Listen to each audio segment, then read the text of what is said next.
Welcome to our nail art tutorial. This is 𝙤𝙤.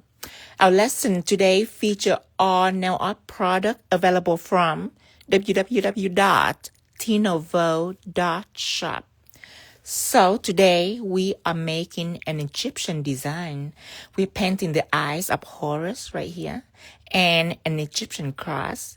Now beside line work, we also will work with double chrome layers and embossed texture design like this feather pattern right here. But before we started, if you haven't joined yet, this is the WhatsApp group that you can join for free to receive alert from us every time that we go on live stream. You can also join our Instagram podcast channel right here. And you also will get the same alert from us. It's called Voltino Official, and it's available on both of our Instagram page. And every live stream, we also will post on YouTube later on for you to rewatch.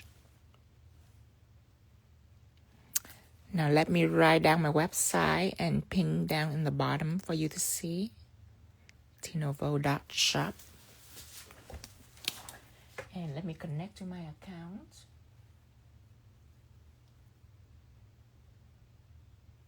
Okay. Let me see if Tara is in yet. Hi, Tara. Text me something, Tara, so I can moderate you. Hi, Hair by Bly. Hello, Tanya. Hi, Becky. Hi, Yukio. Welcome. Hi, Maria. Okay, let me moderate Tara.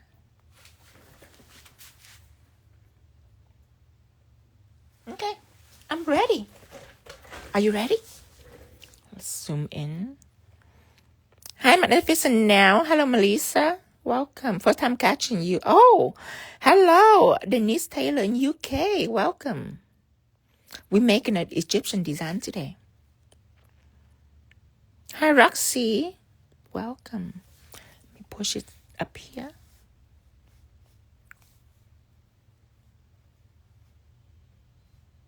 Okay.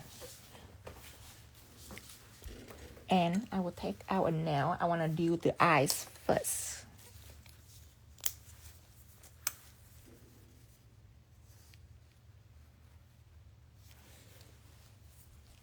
Hi there, Naochoa.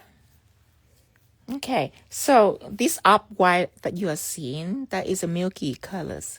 So that is what I'm start out first.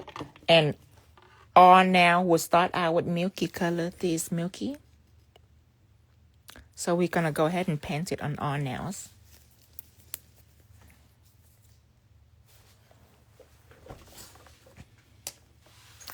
Yes, I love Egyptian. I love Egyptian as a kid.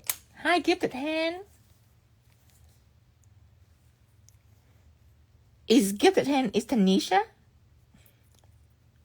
Do I remember it right? On TikTok. Hi, Tanya. I almost didn't go on today because I have to do Cindy now. Oh my God, and it looked really beautiful. It's like a cat eye fuchsia made out of a butterfly, and I bling it up. I was inspired by the nail I did on TikTok yesterday. Oh, it's so beautiful. I'm going to remake it so I can teach it. You gotta love it. I didn't take a picture. She was in a hurry. Yeah, it's Tanisha. Ah! I'd rather say Tanisha than Gifted Hand. Okay, this one too. All milky colors.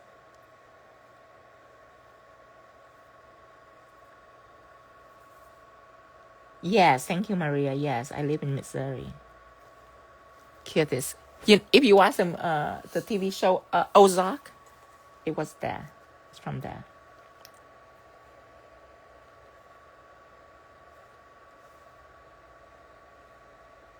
I like to say Tanisha, because my best friend name is Tanasha, so it's very similar. Hear this. Okay. Oh, Larray Slay now live in Missouri too. Do you work in a nail salon? Do you have a nail salon in Missouri? Or you work in a studio? That's awesome.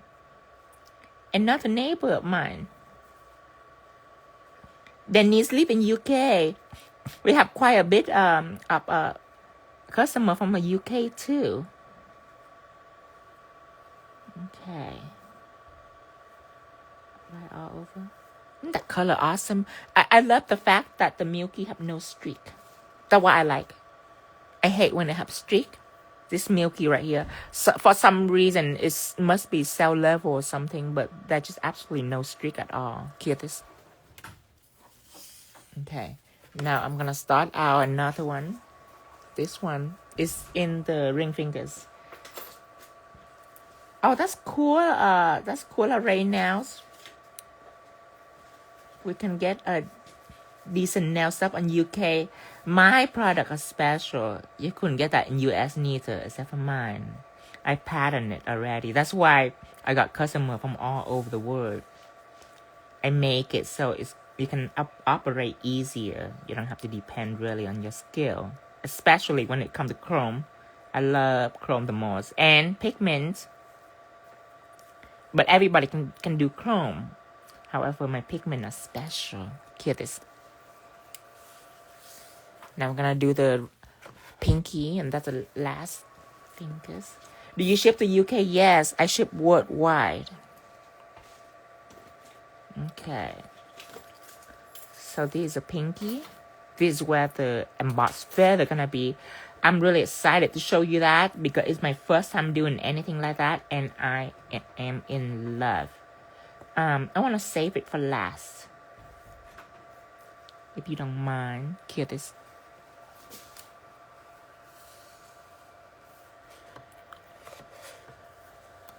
La la la. The retailer say, is it really expensive as average? Now, I don't know. To ship, I don't know, Denise. Right now, there's something about United States goods that arrive to different countries. Some, they have like tax or something. Like I know Scotland are expensive to ship to Scotland right now. Anything from United States is really expensive to ship to Scotland. I don't know what they're doing, but that's what's going on right now. You might want to check out. Just go and add things to your cart and check out to see. They will tell you the price then. Okay, I'm gonna wait. I'm waiting for it to cure. Okay, so we're doing the eyes. This blue right here, this is one of our art gel. Our art gel is cell level, so you can paint color block or you can paint the whole nail if you like. I have two types of gels. Since Denise are here, I'm going to explain my gels for Denise to understand. This is two types of gel. They are both gel paint. This one is more for simple stuff like color block and such. And this one is more for painting and shading, because what happened is this one you apply it thin because it's really pigmented. So it's have 100% opacity, so it's very pigmented.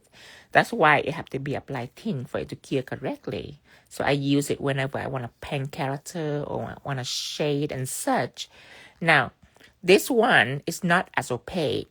It's built like that, so it doesn't give you any issue. It's beginner friendly.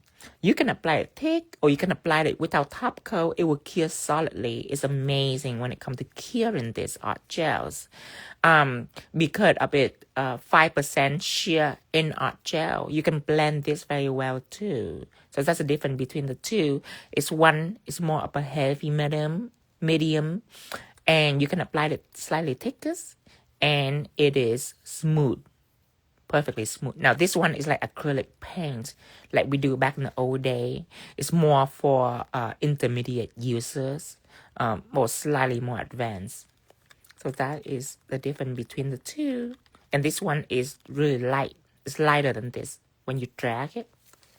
And I would say that this is dry, like a drier gel. Tara, I love this the most because of this opacity. It's really opaque. Okay. Hi, MSP 585. Now, ultramarine is my favorite. I have multiple type of blue. I have ocean blue. I like it. I have royal blue. It's a deep blue. I like it too, like a cobalt. But ultramarine is my favorite. It's rich.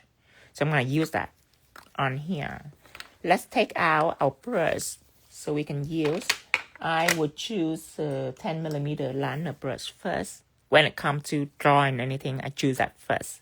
And then we'll walk into other brush later. So let's go ahead and take out our cleanser and clean our brush before we use it, so it's nice and smooth. I never just pick up a brush and just use it immediately. And yes, I will alert you immediately when this arrives. We are counting down the days. I think I have about a week left. Okay. Because some people just take the brush like this and start painting immediately. And sometimes the oil or conditioner that help keep shaping the brush is keep the brush hair together like this. And you don't want it to be together. It's a little stiffer and it won't absorb gel very well. You see, a lot of people just take out art gel and they would just dip into the gel and they stroke a few strokes like that, like really dainty looking, and then start drawing immediately. And that is not good for drawing. It's not good. The gel is broken apart right here. You don't have enough gel on the surface. You couldn't do anything like this. So what I do is I cleanse first, pressing the side to the bottom or pressing the side to the wall, and I roll it from side to side, and you can see the bristle, it starts spreading. And when the bristles are spreading like this, that's a good sign. That means it's all thaw out. Now it can absorb gel much better. So I will take this, I whip out a large amount. You can also use the spatula to scoop up the gel if you like, and just lather it out like this. Thank you, Magnificent Madness. Okay. So after I have a decent amount, still I'm not going to stroke it through. It's just not going to give you enough gel. I'm going to do the same thing like I do when I cleanse. I lay it off from the side and I roll from left to right, from left to right. And if the bristles are spreading out, that's even better. That means that it's soaked in to the brush. All the gel, now the brush is packed with gel. See that? Then you can stroke. You can start stroking out to make your brush slimmer, but now your brush is nice and smooth. Okay, so we're gonna start drawing. Let's take our nails. Start out with this first. If you want, you can go ahead and wipe first. If you like, some people like their surface to be non-tacky, so you can wipe it first with alcohol. Hope you're well, Tino. Yes, thank you, Vanilla Nails. Okay, so I am gonna put ultramarine gel on here, art gel.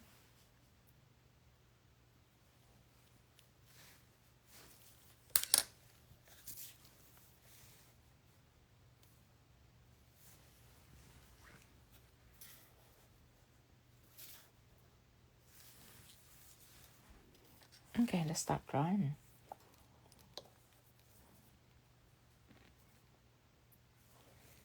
Okay, so corner of the eye, moving up and across. Start from here, going across and slant down. Again here, pull your brush back and curve. The reason I stop because I have to change my angle. You see that? I have to change it. A lot of people just holding at this angle and they just like they try and no, that doesn't work like that. Your only direction, the only direction that moving your brush is pulling back. That's it. You never go left, you never go right, you never go forward. You only pull back. So if I pull down here and across, I need to stop. So I can now, from here, I can switch my angle like that. And pull back up there. So now I have to color up here and down here. And back then I would do that with a liner brush, but it wastes a lot of time painting with a liner brush. So I will have to switch brush. Tear Slavin say long time fan. First time to catch a live. Oh, your work is just stunning. I've been an artist my entire life too, and I use your product on many different type of art. Thank you, Tina. For you're welcome, the Slavin. Oh, it's the first time catching the live. On live stream, any question you want to ask, that's why I'm here. That's why you join current live stream, is that you can ask direct question. And of course, after I done the live, you can always rewatch the live.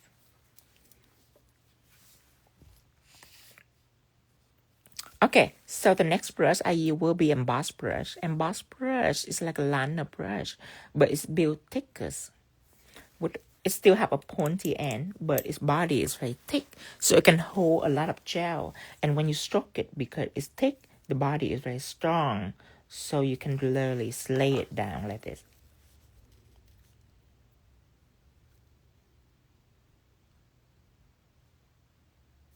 So that is Emboss Brush.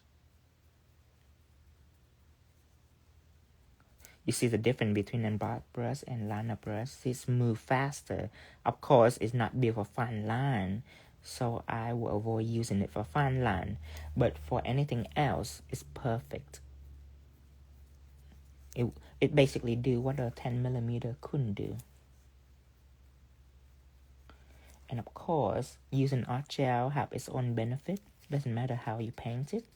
It's gonna be all smooth because of its cell level quality.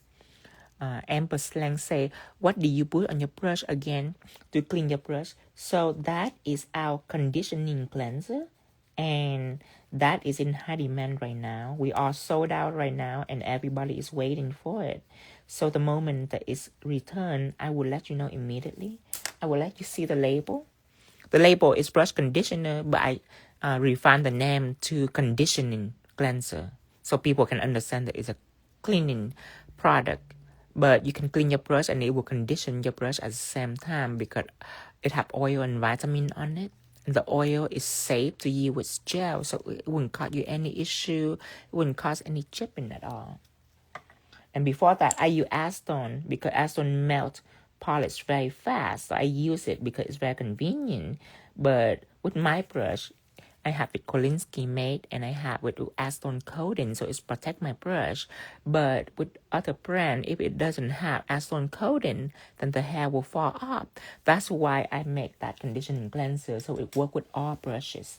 Now, the Emboss brush are long, so still, even when it's strong, it's still able to bend to a certain degree. And anything that bend, like anything that are long, are more friendlier on the thinner side when you paint.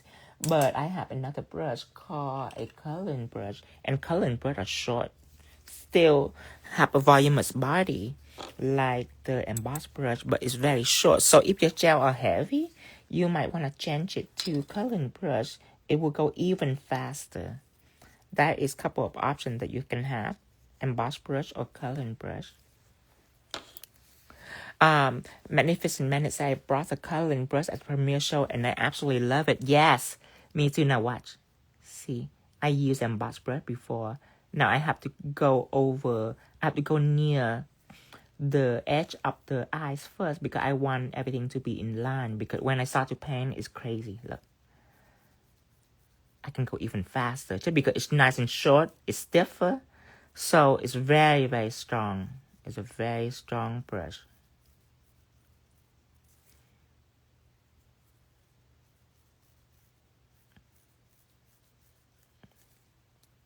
So remember, when it comes to coloring, make sure you choose the right brush. I just don't do liner brush with coloring anymore, just because it takes such a long time to do.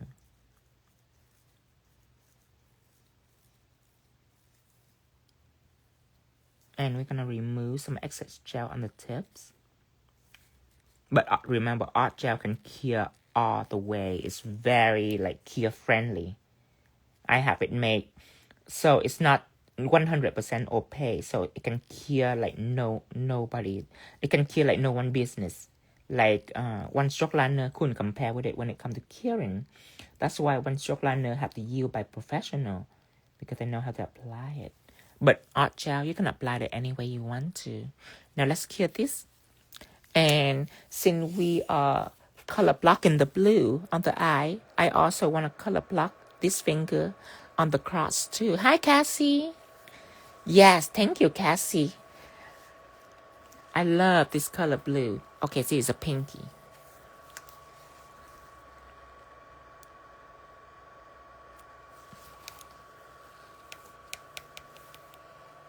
Okay. So this is where the cross gonna be. I'm gonna make a half moon from the cuticle and a half moon on the edge. And it's cell level beautifully. Yeah, Tanya. I love that quality of art gels. And when I paint it like this, it's just simple color block. So that's why I grab art gel. It's very convenient for that task. Start from here. We are doing a half moon. Remember, stop. Switch your angle, go across. You can stop again. Angle from here. Switch your angle and pull it up. There you go. Your client have cuticle, so I will still keep in your brush, and I'm gonna go around her cuticle with a liner brush, so it's precise, so it doesn't stick onto her cuticle. I will move down here and do the same thing with the edge of it first before I switch. Stop. See, stop. See, I change my angle. I don't just go in one swoop. Okay, now I can switch brush.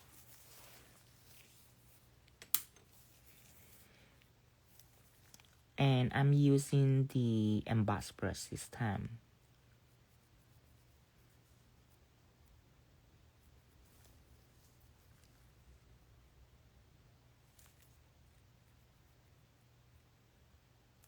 Okay, and then I do the same to the tip. Cassie said, you know, art gel are the best I ever used. Thank you, Cassie. Okay, near the edge right here. And stroke it down.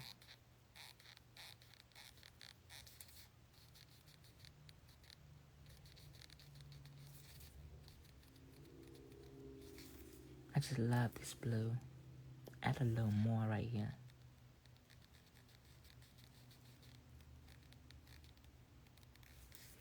Okay. Let me check on the side to see if we level. I think that this side needs to be a little more down, just like this. There. Okay. Just a little more. I'm obsessed. Okay. Now we're gonna cure this. 60 seconds. All product are cured for 60 seconds. Hi, Emboss. Hello, Dominican style beauties. Welcome. Okay. So I'm gonna put it right here. Now this finger is for last. We're gonna do this feathers, this double layer chrome feather using textures and bedazzle too. Okay, so next step are chroming. Next step, we're gonna draw the eyes. Gonna chrome it gold. Also, same with the cross. We're gonna chrome it gold. So when it comes to chroming, the reason why my chrome are so clean right here and the background have no chrome on it. The background are nice and clean. The reason is I use a chrome separators. This is my Teflon Matte that I have. And I have several matte, but this is Teflon Matte. And Teflon Matte are built to isolate chrome. So when you apply one coat of this on the surface and cure for 60 seconds, chrome will not stick on your surface. Hi, Jalala. Okay, now I'm going to take this. And I'm going to apply on both of these nails. Both the nails that have blue on, I'm going to apply it on.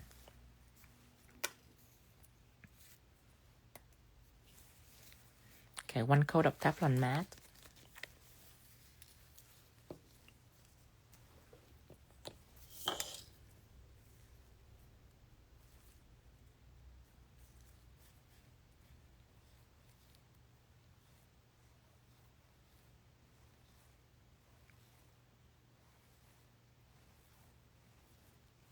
It can be thick, it can be thin, it's up to you.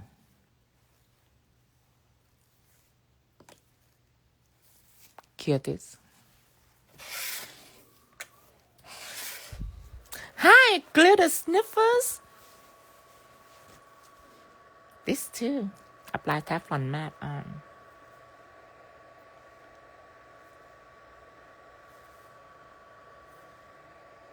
Remember, however you apply, you have to watch both sides. The sides of the nail are very important. The side have to be nice and flat. That's why your nail will stay in shape. The shape will be beautiful. If you let your gel drip on the side and such, then it will be lumpy and it will miss shape. So that's why I always brush a lot, quite a few times on the side. Okay, cure this. Denise Taylor say, can I save this live? So this live stream that I'm doing, right after I get off Instagram, I will repost this immediately on Instagram. So you can rewatch it right away. Now, several days later, it will appear on YouTube. On YouTube, you can pause and stop however you like. So if you're a YouTube watcher, you can watch on YouTube later. If you're an Instagram watcher, you can watch it right away after I'm done with the live.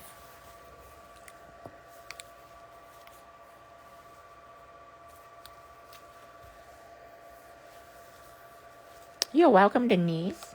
This is already clear. When I take some chrome out, my chrome will be gold. I love gold chrome. I have like 12 different shades of chrome, but gold is my favorite. Take gold out. I have some gold here. You see, when I apply chrome over, I can just take a duster brush and dust it up. See that? Perfect. That is a doing of Teflon Matte. So whatever you draw on here, it will stick on your design only, but not the background. That is my secret to keep background completely clean, because chrome, it will stick on everything. Let me see if I can find my YouTube name. Give me just a second. This is my YouTube. You can take a picture of this. Brittany Vu say, thank you for your sharing your knowledge and teaching that nail art. You're welcome, Brittany. It's my pleasure. Okay. Let me see. Okay, I'm going to stop sharing. All right. So both now have Teflon Matte on. It's time for us to details. So we are going to use a gel that adheres chrome. There's several kinds. You can use metal flex gels. That is my first original gel that adhere chrome. It's called Metal Effect. And Metal Effect is responsible for chrome design. Now later on, I have developed my art gel toward it also adheres chrome. So art gel can adhere chrome also. So the difference is in the consistency. Both of these chrome can adhere chrome. Now Metal Effect gel is more pricey than art gel. Metal Effect gel is $24.99, while art gel is $9.99. Now Metal Effect gel is different than art gel. Its opacity are impeccable. It's very opaque. However, you have to apply it thin. If you apply it thick, it will cause wrinkle. So this is a gel for pro. Now, art gel, on the other hand, you can apply it however you want. You can apply it thick if you want. It's not going to cause you issue. For this design, I prefer a little bulk of some sort, a little volume. So I want to use something that I can apply thick. With this, I decided that I am going to use texture gels. Texture gel is a gel that I can apply really thick. Art gel, you can apply a little thick, but that's not its purpose to build a bulk. It's just that it's forgiving when it comes to consistency. So for this one, I am going to use this bulk gel that I have right here. That is texture gel black. Now, texture gel is built for bulk. It's non-cell level. You can apply and carve on the surface and it wouldn't blend back like anything else. So I want to go wild with this on the emboss. So I will use all texture gel to draw this. Texture gel is more difficult to draw than art gel because it's thick. So I'm going to use this. The slaving say the blue color throughout your product are some of the most beautiful I've ever seen. Thank you for creating the essential product, for sharing your knowledge. It has been a game changer for me. You're welcome, the slaving. Okay, let's put my art gel back. It's time to draw. Okay, take this out. Then with the blue, with this back. Okay, take your gels. Take it out and put it on the palette.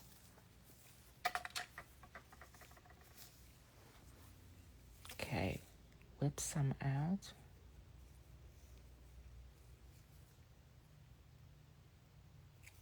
There. Now, close the lid.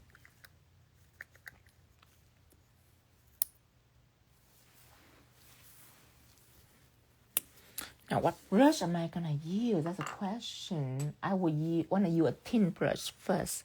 Let's try out 10 millimeter for this. Make sure you clean it first. And yes, texture gel also able to adhere chrome. Texture gel is usually not the type of gel that I paint often. I carve it more often. Just because it's non-cell level.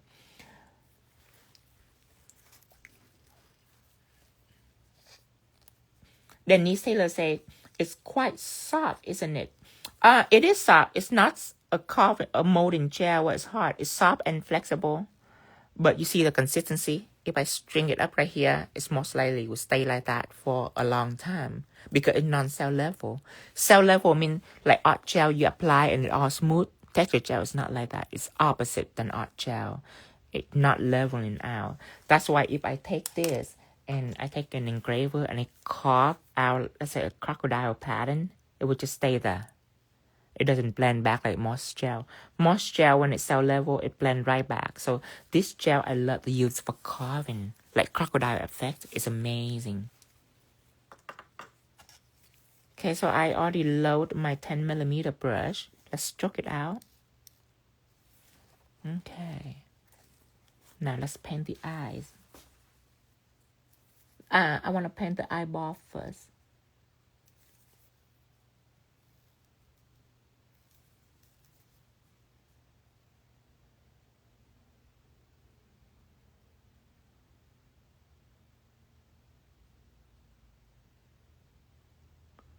Remember, when you paint a circle, go slow, not fast, because a circle involves curve, and curve have a lot of angle, not just one angle like straight line does. It have many, many angles. So you have to change your brush continuously. If you don't understand the concept, just take driving, for example, because everybody can drive. So you know that on a highway, if you go 90 miles per hour, you'll be fine because it's one straight line. But if you turn into a parking lot, like let's say you drive into a mall and you have to turn left, if you drive 90 miles per hour, you will cause an accident because when we turn in, it not involve one angle, it involve multiple angles. So you have to slow down when you turn. It's the same thing when you do line work. When you do curve, you have to slow down. If not, you'll miss your turn. Now, since it's texture gel, I have a freedom to apply it thick, so I might go over it again, just to make sure that it's voluminous. So when I chrome it, it can pop the detail. So it's pretty high. I have a little more gel over here too, make it just the same.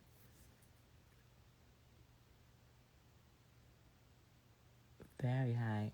This is not how gel normally act.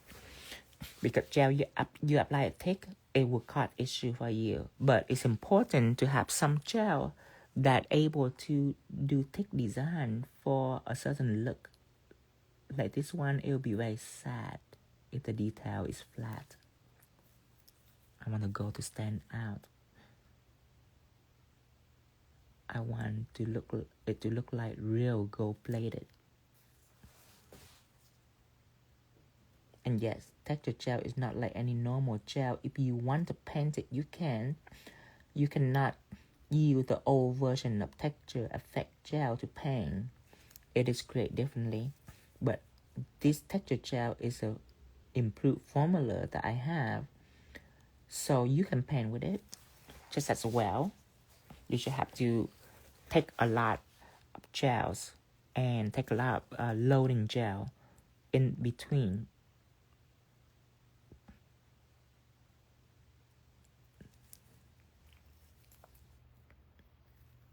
See, I'm taking gel again. And when I paint this, I just use the tip of my brush.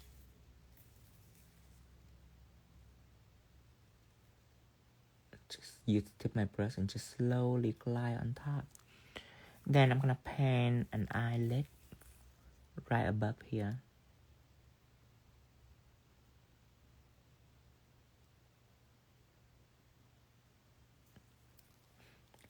Oh, Stephanie said, does thickness affect cure time? Absolutely not.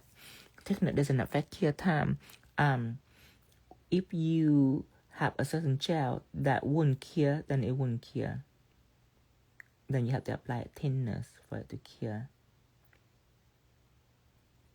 But this gel is made so you can apply it thick.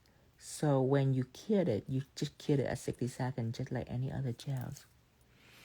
And back in the day, sometimes I'm insecure about that, and I just put in the machine again. You can absolutely do that.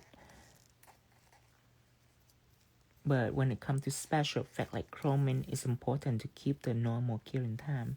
Hi, Katu Doo. Hello.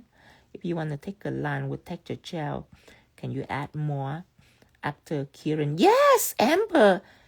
Very good. Yes, if like this texture gel is not a 3D jelly. See, I have something that can build even more. Okay, 3D jelly is a gel that you can build. So it's a builder gel. You can literally build a whole nail with this. If I open this box and if I cure this entire bottle, the whole thing will cure.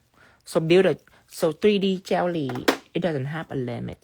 Texture gel, you can apply it to a certain point, but if you build a whole nail, you cannot take that and build a whole nail. So just like Amber said, just in case you couldn't achieve a certain level of thickness that you want, you can absolutely cure that and then add in more. Very good, Amber. And I'm gonna go one line all the way down.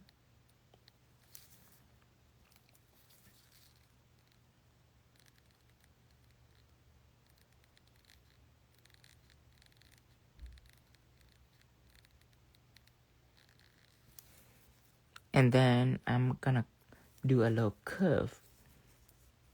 I can start right here.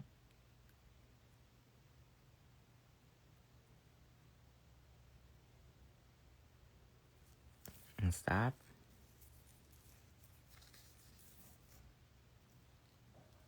Yeah, Jen. Yeah, the black jelly gel is like a builder gel. Black jelly gel, it have a tacky layer, so you can apply pigment right on top after you're done. If you don't want any tacky layer, you can wipe it off. Then it don't need any top coat. It will be shiny just like that. You can apply chrome too if you wipe it off.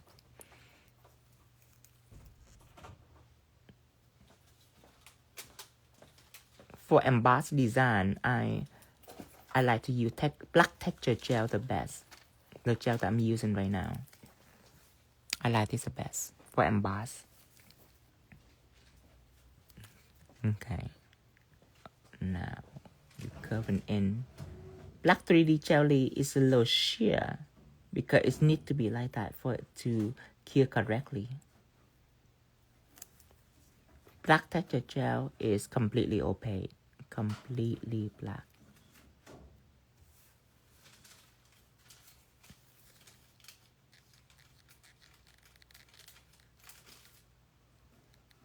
Okay, So right now I am gonna go up here and paint it some eyelashes.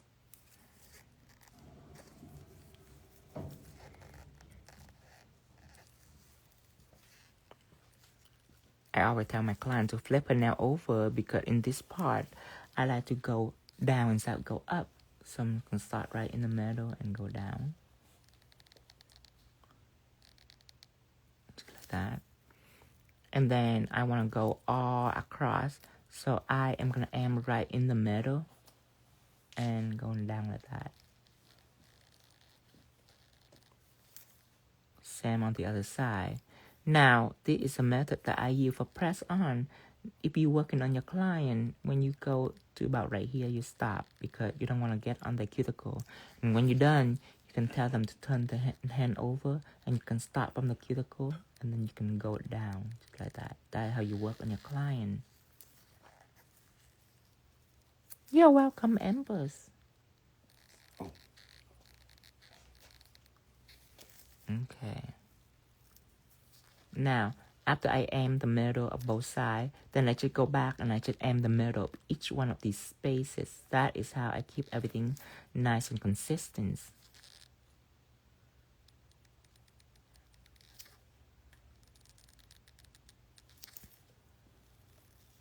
Just like that. Another one.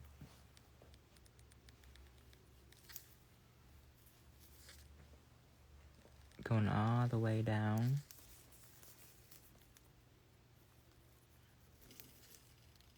Another one. Okay.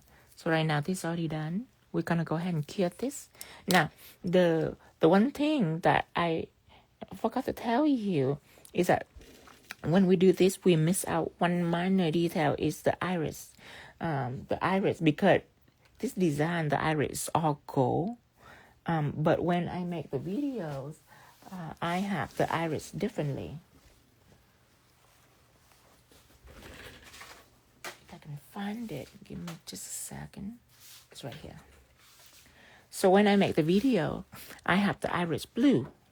I have that. So it's a minor change. And if you want the iris to be blue, before I put on Teflon Matte, after I paint this blue detail, I should go ahead and paint the iris too. So I forgot that.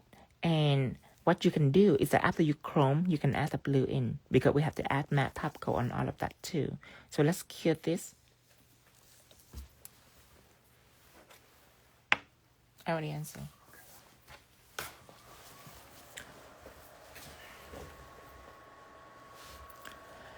Okay, now it's time for this design. So we are going to outline this from the cuticle and from the edge. Again, with 10mm liner and black texture gels.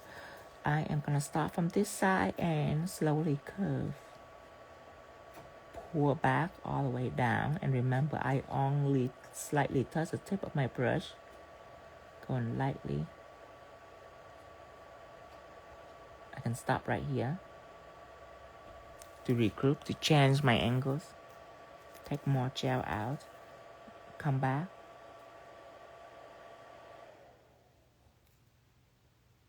Drag this out.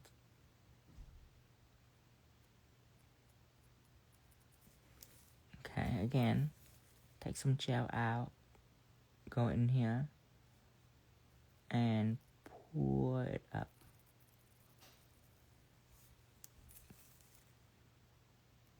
And of course, on your client, you couldn't go all the way like this because the cuticle will be here. So you go close and then you start from here and you pour back. So it doesn't stick on the cuticles.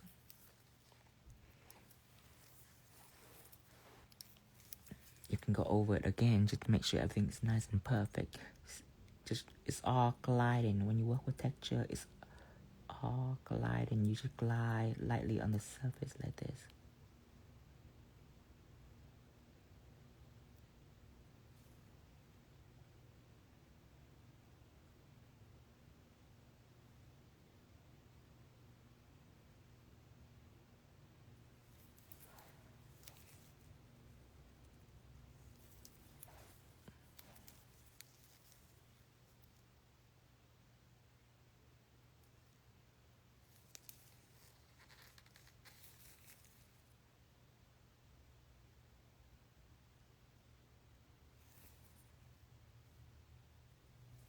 Okay, so now after I'm done with this, I am going to move down here, do the same things.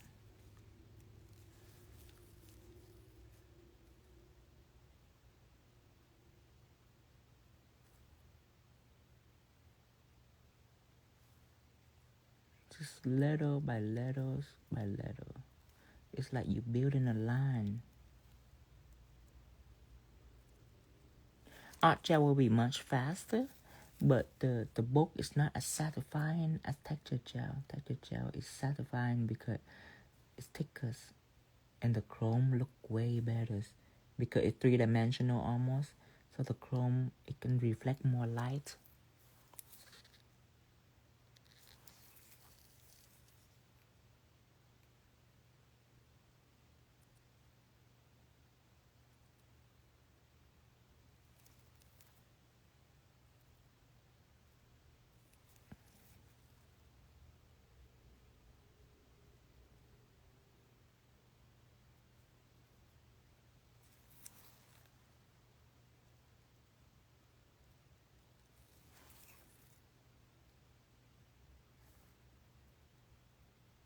Okay. So now after that, we're gonna paint the cross. Start from here. I am gonna establish my middle point. It's very important. I don't have a level eye. Some people have a level eye, but I don't. So sometimes it seems level to me, but if I turn around, I might be too far on the left or too far on the right. So that's why I have to establish the middle point first, just to make sure that I'm on point before I start drawing. Again, take some gel and start right in the middle right here. And you curve down. And then start from this side in the same thing. Start from the middle and you curve down.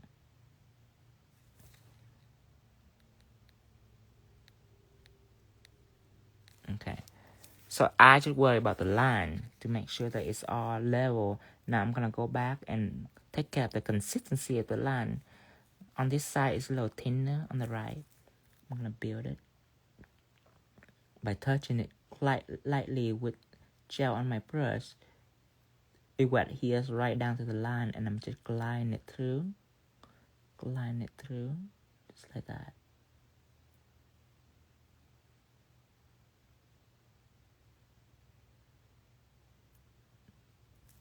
I'm doing the same thing on this side too, just to make sure that everything is cohesive.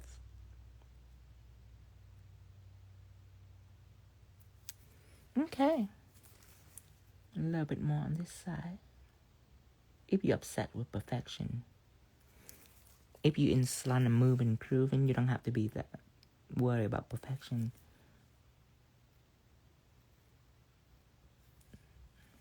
But this is for online content, so I need it to be perfect. Now, we are going to do the cross from both sides. Right there, pulling in. Right here, pulling in. Going down.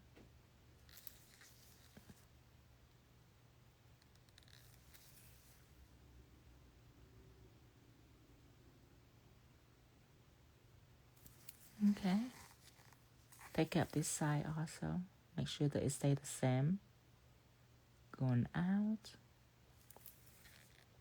This side going down. And connect these. Now let's go ahead and do the underneath too before we go in and add bulk. From here. Going out. Always pull back your brush. From here, hi Jose Lucy. Right here, pulling all the way down. Okay, now you should curve. Remember, at first it's like a I call it the slip layers, so it can be thin because you just want to make sure all detail are nice and fine before you go in with the bulk. And then you can also color it a little bit if you like, just like this.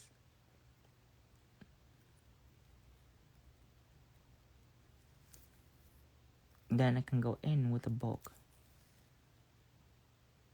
and just glide on the surface just to build some bulk. And for newcomer, I'm using texture gel. That's why I can build bulk. Remember, you cannot just use art gel or any gel pen to build bulk. You will have issue right away. This is bulk. It's pretty thick. Amber say, what do you mean when you say pull your brush back? It's like this.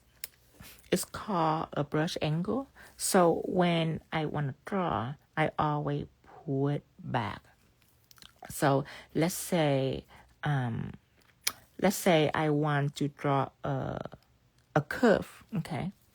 So most people that are unfamiliar with drawing, they will keep the angle like this, which is right, and they will pull it back. But then they keep going, and they go across, and then they go up, and that's when they have issue. The brush doesn't work like that. See that? That's not pull it back. That's pull it forward. That's push forward. This is a wrong motion for a brush. See that I'm doing? That's wrong.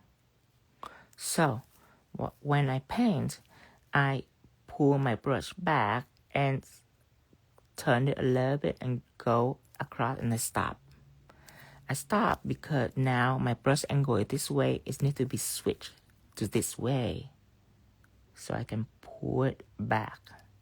That is talking about brush angle. So when you draw, you always pull your brush back. A brush doesn't design to go left. It doesn't design to go right. It doesn't design to be pushed up. It will ruin your brush. Always pull your brush back. So when you design, especially in a curve, straight line are easy. Straight line only have one angle.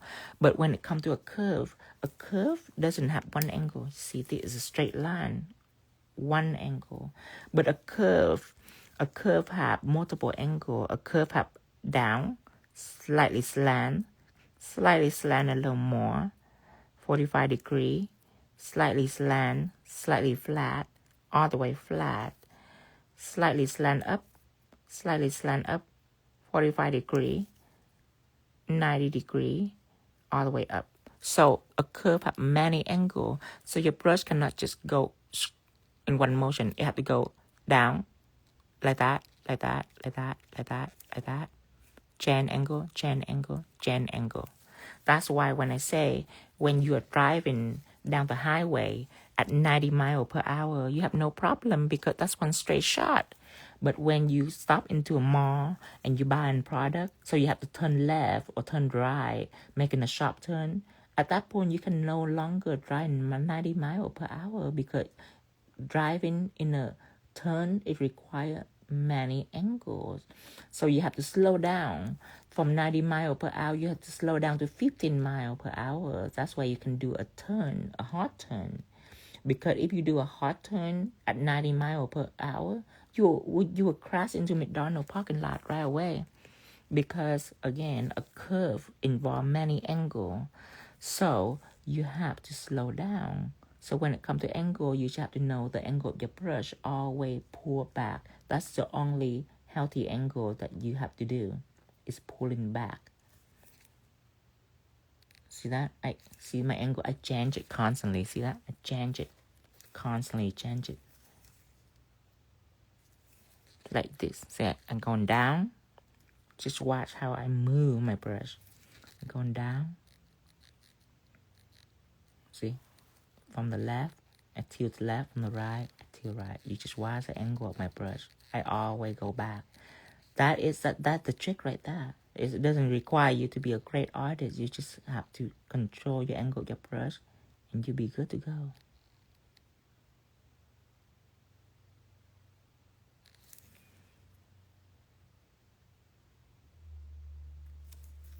Okay. Like maybe Lisa say, like vanilla nails. Lisa say like 90 miles at my turn, yes. Then parallel park and get nugget and pride. Well, whatever, Lisa, you're lying. You're not turning at 90 miles per hour. You crazy. Oh, God. I would love to see Lisa turn at 90 miles per hour. You know what? She might be able to. She's a crazy driver. She looks like she can be a crazy driver. More crazy than me. I'm infamous for my driving, Lisa. Last week, I drive in my friend dad to go to the market. And we were waiting in the middle intersection, and I drive up just a little bit. So he said, "Oh no, you miss it." I said, "No, don't worry." So in the intersection, I just reversed right away in the middle of the intersection, and he was petrified. He was like, "Oh, let me drive instead." It's crazy. I said, "I'm not that bad of a driver." Lisa said, "Ask my hubby when he flew over a curb, going airborne in front of a cop." I done that before too. I drive against the traffic before, and a cop stopped me before, not even checking my license plate. He said, "Are you okay?" I just say I didn't see the middle lane, the middle the concrete in the middle to prevent you from going on the other side. So yeah, I was driving against the traffic for just like a few seconds, but it was scary. All the other car was scared. They stopped right away. Like, what's going on there? Now remember, when you work with bulk and texture like that, you have to be tricky and be very light, because texture gel not going to be level for you. It's not going to be smooth for you. Remember, it's built non-cell level, so you can carve. So with this, if you want it to be smooth, you have to take the tip of your brush and you just fondle it lightly on the surface, so it smooth it out. And then now you can put it into the machine.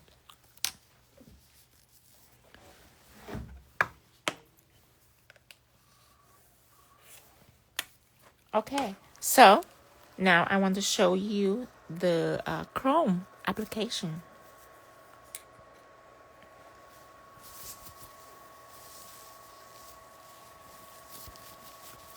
But you know, I have fun driving. Can someone help Melinda? She don't have any sound. But I have fun driving. I don't hate driving. I just hate that other people cannot dodge me. It's their job to dodge me. I don't have to worry about all that extra. Okay, I'm gonna take gold chrome and go ahead and chrome this. So remember, I will recap for you that before I use texture gels, I have take this and I have applied Teflon Matte. And I explained for people that Teflon Matte is anti-chrome. So when I use this and cure this, the chrome only stick on this. That is how I isolate chrome, by using Teflon Matte. So now my background, the blue background and the off-white background, completely clean. Freedom to create without worry, without stress. That is my specialty, is special effect product that allow you to do amazing thing like this.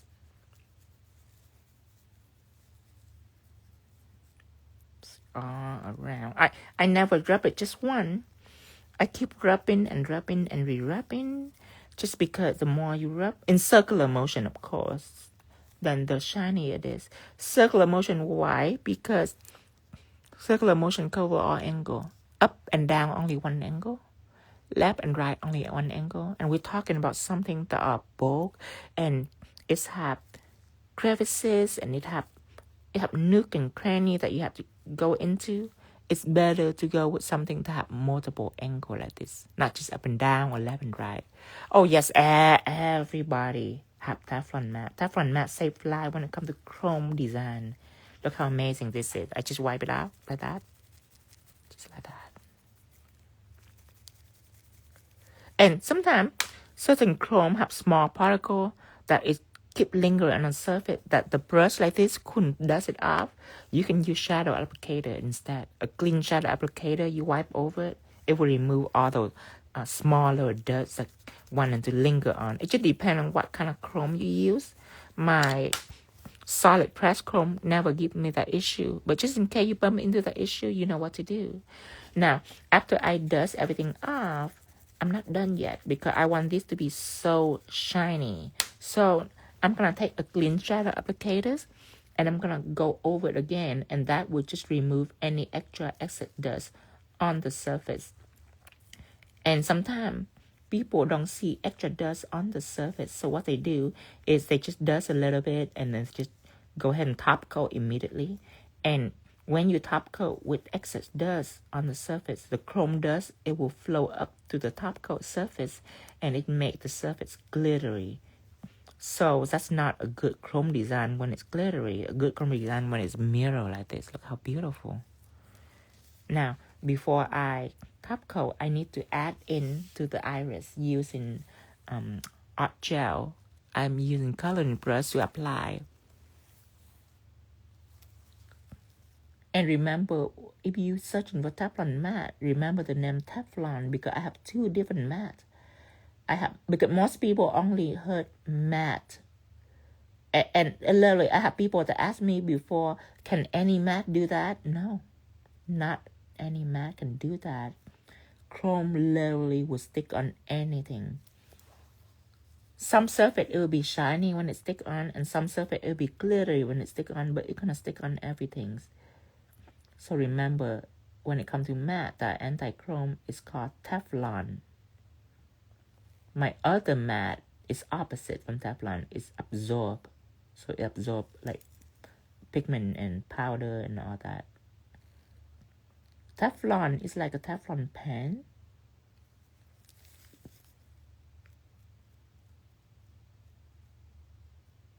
And it's actually not my idea at all. One of my friends, Annabelle, have helped me out. I have created the product and I said, Annabelle, how can I name this? And Annabelle come out with a list of names, and Teflon Matte is one of them, and it's perfect. Everybody loves that name. But now I have Tara. Tara is a namer too. She's a good namer. Maybe later on when I create a product, I can ask Tara for the naming. But yeah, Annabelle helped me name the Teflon Matte, and it's amazing. I love that name. I'm glad I went with that name. I'm very happy with the Teflon Matte name. Cure this. 60 seconds here. Okay, again, let's chrome this. Lisa says 𝙬𝙧 matte. I'm so glad I didn't reach out to Lisa, because I probably will go with it and then regret it later on. And then I probably will change the name, and that will just confuse people.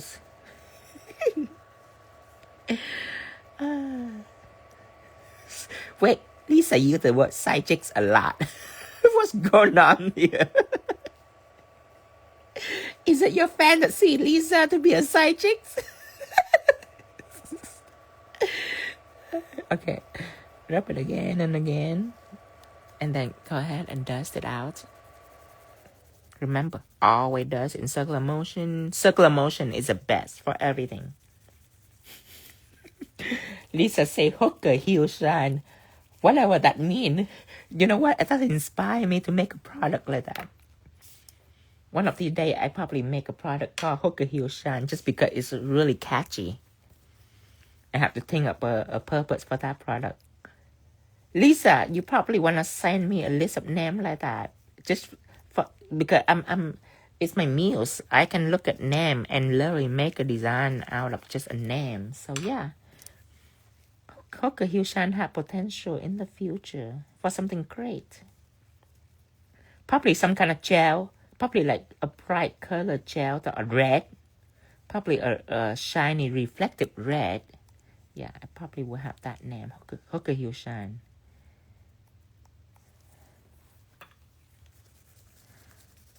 All nice and bright. I'm going to top coat it later because I don't want to confuse you on the technique. I need to go on to the next technique. It's still going to involve Teflon Matte, but these are double chrome layers. So we chrome it twice. And we do an embossed feather patterns. Okay. I am getting this out and put Teflon Matte on the dry way. Oh my God. Tara is followed with 𝙑𝙤𝙧𝙖𝙬 green. It's actually a good name for a green color, actually. 𝙑𝙤𝙧𝙖𝙬 green. Oh my God. I think if I come out with it, it's going to be famous. Everybody going to have to get it. 𝙑𝙤𝙧𝙖𝙬 green. That is only a person who knows what a 𝙑𝙤𝙧𝙖 is will understand and laugh about it. Oh, I can't wait to make a green. I need to test sample right away. And go ahead and have a green polish made. Probably a glittery green polish. Cute this.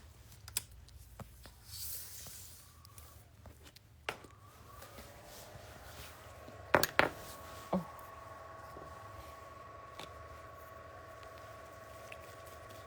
You know what? If enough name like that combined with all the color, I probably can have. I need 8 colors to make a gel collection. We have 𝙭𝙬𝙧𝙗, we have 𝙑𝙤𝙧𝙖 green. If you can come up with 8 different names, but not just one color spectrum, but multiple color spectrum, I can actually make an entire collection called Red Light District. Red Light District collection. Oh God. That would be so funny. Oh, I think that would sell very well, actually. Lisa, say smack my ass red. That's too straightforward. That's not classy.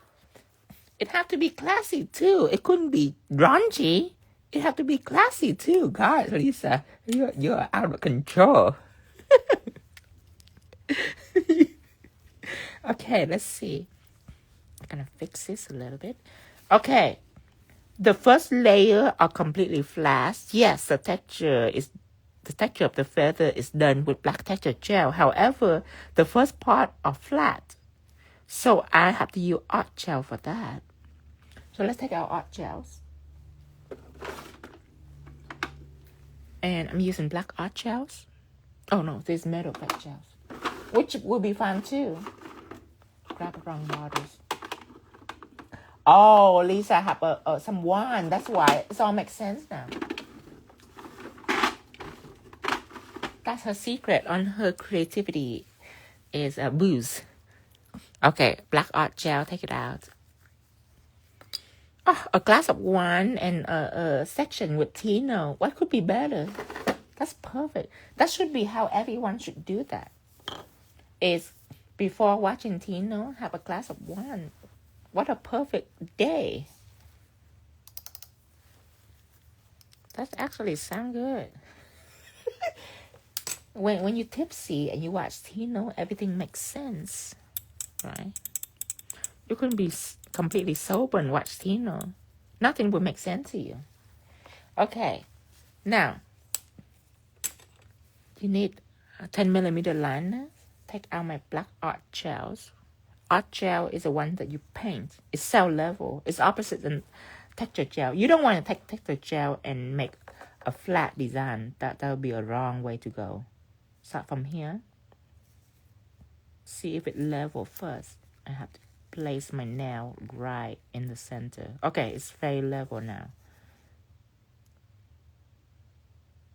Almost, maybe a little bit to the right. Okay. Now, hi Mara. Welcome, Mara. Go in and slant it down.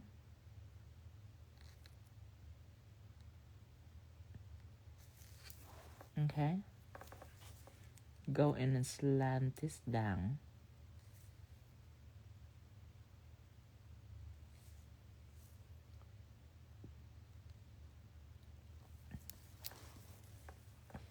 Now, I am going to use Emboss Brush and paint it in.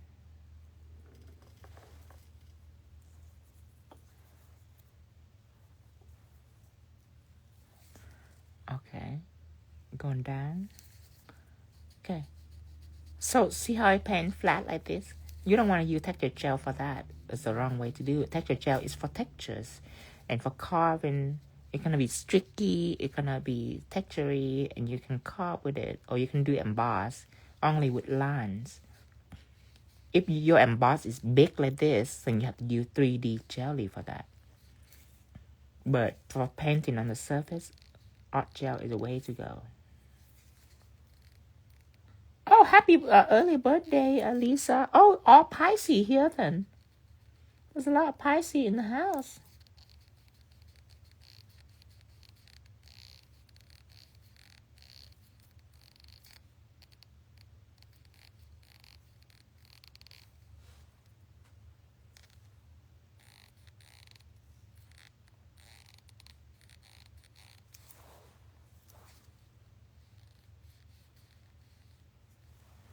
Okay, you should wait for it to level out before you cure. And then after that, you can rub on your chrome. Just wait for a little bit for up here to be level too. You're welcome, Lisa. Me too. My birthday was the 7th. Wow, Nancy too is a Pisces. Wow, a lot of Pisces. Killers. A lot of my friends are Pisces too. Maybe Pisces hang out good with Sagittarius. A lot of my friends are Pisces. And Taurus. Pisces and Taurus together. Like.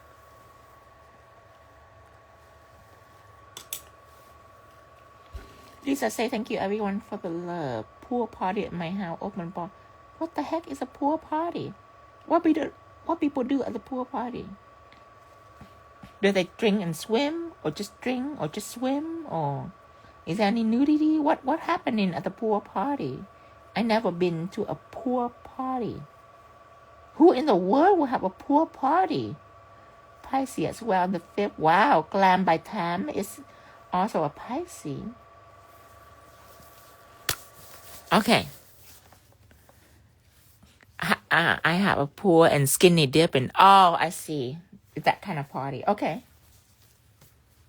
Okay. Make sure you write it in the invitation so people don't get surprised. Drink and swim. I don't know if that's a good combo. I hope the pool is shallow. Because when people drink, they get, their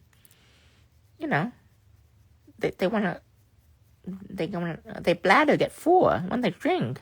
Yeah, I don't know if that's, do you think about this carefully? Do you even think about that detail? That when people drink, their bladder is full, and you want them to be in the pool? What if they're too lazy to go out in the bathroom? Make sure you book one of those things where when people pee in the pool, it turns blue. It turns really blue or purples. That way you can tell, you know what I mean?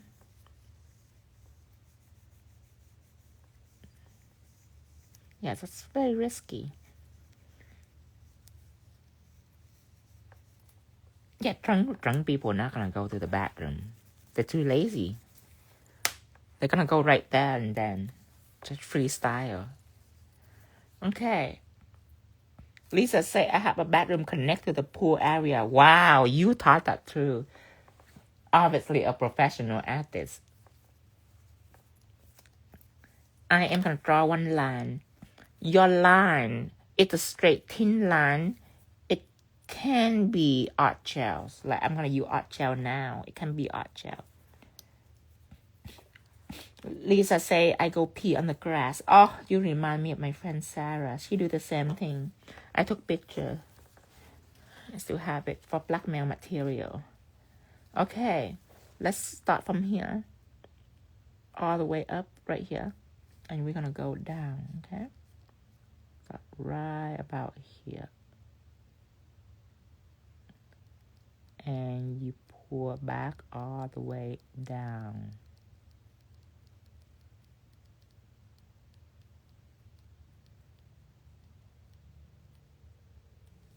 Okay, now I'm going to draw the feather in texture gel. It's going to be black texture gel. And after that, I'm going to chrome. Okay, so this gold and the feather going to be gold too. So it doesn't matter. But just in case, if the background are different colors, like if this gold instead of gold is red chrome, for example, and I want the detail to be gold, you don't need to add Teflon Matte again. Because wherever that's chrome on, you cannot chrome it again on another color. The other chrome is already taken. all the surface right here is already taped in with the gold chrome. So another color chrome cannot stick on this like this. Let me take out a color, for example. Let me take blue out. Okay. Or maybe green. Let me take green out. Just whatever color that is. Okay, so when you have green and you rub on, see, you cannot add more color into it. If you don't understand, imagine a piece of tape. If you take a piece of tape and you tap it on your body or on furniture so it collects dust, if that piece of tape it have enough dust, it's no longer sticky. So it couldn't take any more dust, basically. So it's the same thing. Or lint roller, same thing.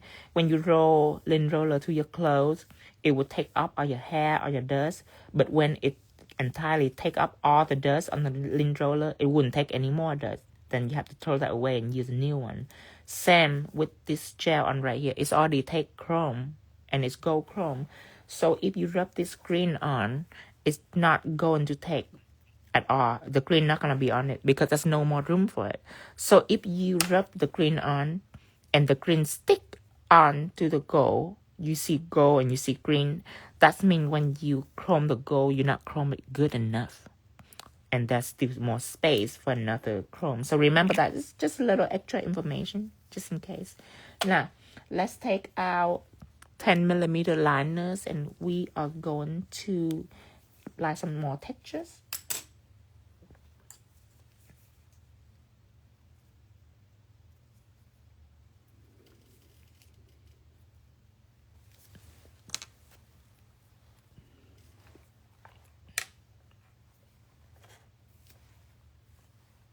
Okay. 10mm. Dip it. Now, I'm going to start right here. I only dip it right at the head. Right here at the head. Because now when I lay it down, the head have a lot of gel. But when I pour in, it's nice and thin. Okay. Now, if you're not good at line work, then your thinness may be thick. So, you can take a 20mm liner because you cannot go thick with a 20mm liner. It's very difficult because a 20mm liner is built for straight line. And because of its longevity on the body of the brush, because of the length of your brush, you cannot apply too much pressure. It will bend. It absorbs your pressure. So your pressure is always going to be light on a 20mm liner. That's why when it comes to thin straight line, 20mm liner is perfect. So if you cannot go thin from the inside, then you're going to use the 20mm liners and you're going to dip it right at the head. And when you pour in, you only need to lift your pressure just a little bit and look at how thin this is. Okay? Maybe way too thin. Maybe I need to drag in more gels. So that's how you do it. Now we're going to go all the way down with that.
You might want to ease down on the bulk right at the tips, because you want it to be nice and pointy.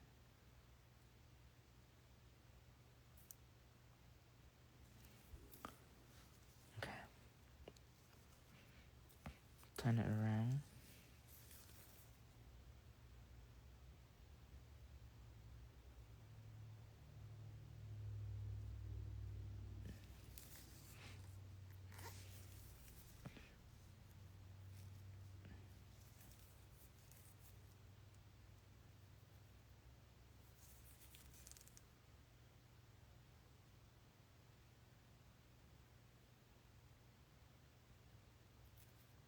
Just all the way up. Again. Hi, Pam and Nels from Florida. Hi, Alka. Hello.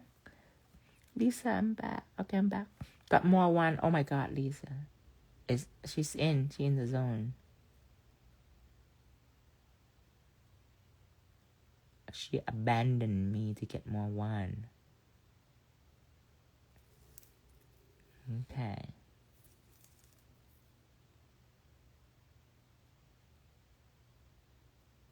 All the way up. Add a little more.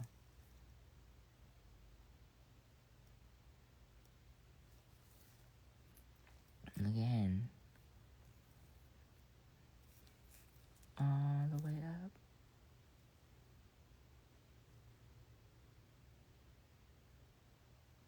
How are you doing today, Alka?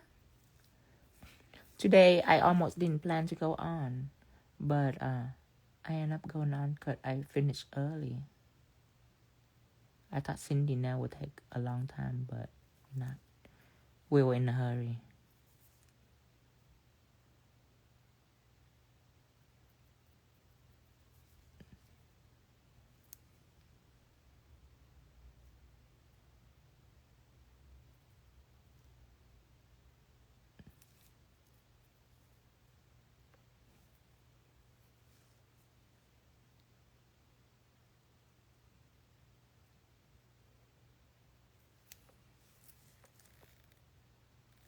Okay.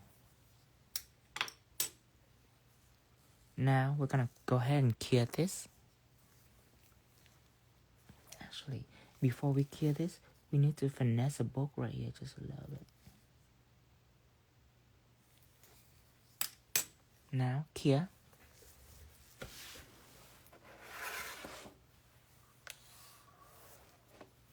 All right.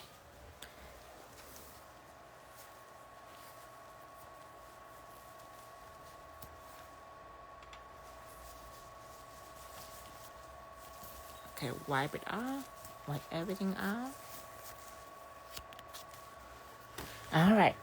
So after that, we're going to chrome it again. And remember, I already put Teflon Matte on. So now it's only chrome on the feather only. And after that chrome, we are going to top coat everything that we just did.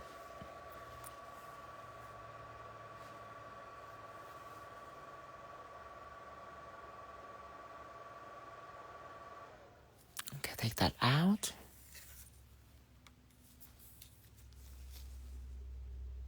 Just like that. I saw a question. How thick can you apply the texture gel before getting cure issue? Could you make cake nail icing now with it? So, for texture gel, let me take it out so I can show you. That's a very good question.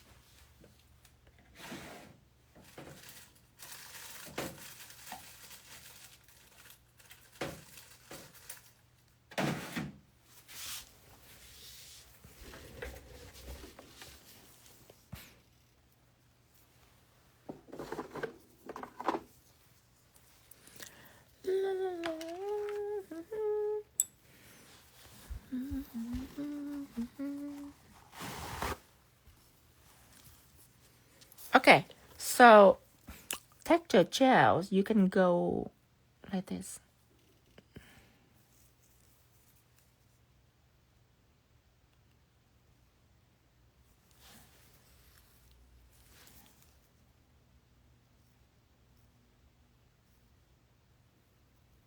You can go like that with texture gels.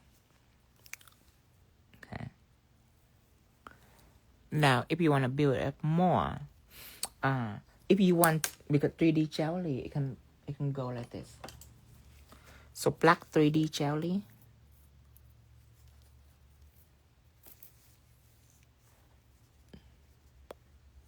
It can be like that for black 3D jelly.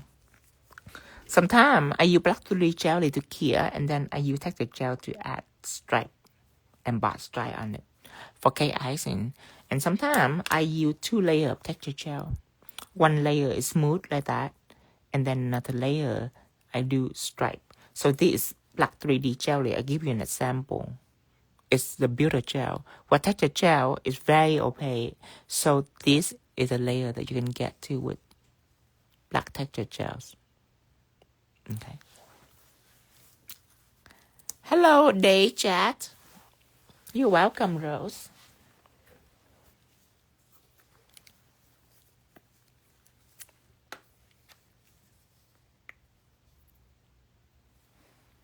Okay.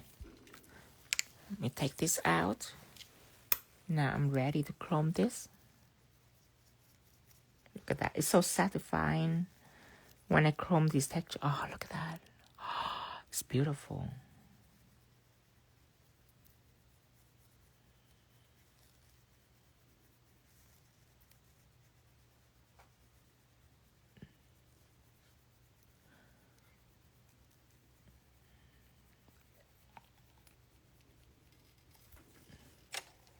Dust it off.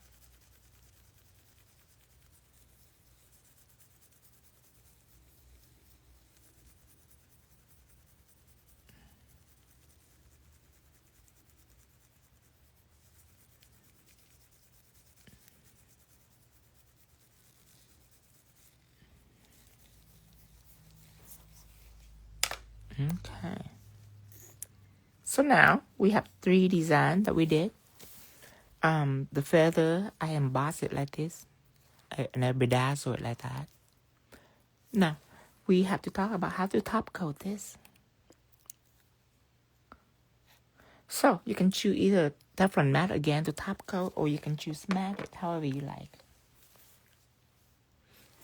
But when it comes to something that have texture, you have to know how to apply the top coat. If you have a texture on the surface like that, okay, and when you apply top coat, when you go over it like this, see the texture gonna catch. The texture gonna catch, which means over here there's gonna be a lot of top coat, because when you brush down, it's catch. So there's a lot of top coat right here, and when you go down, you skip the bottom. So that's not gonna have any top coat right here. So this is not a good way to apply top coat on textures. In fact, you have to go like this. Flow along with the textures, okay? So now we're gonna top coat these. And I want you to pay attention to how am I brushing the top coat through.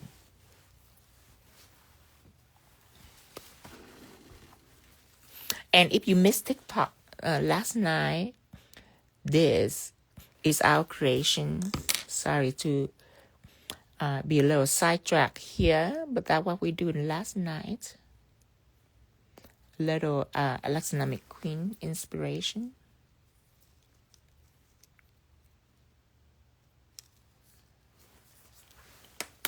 Oh, and some of this is fun on TikTok last night.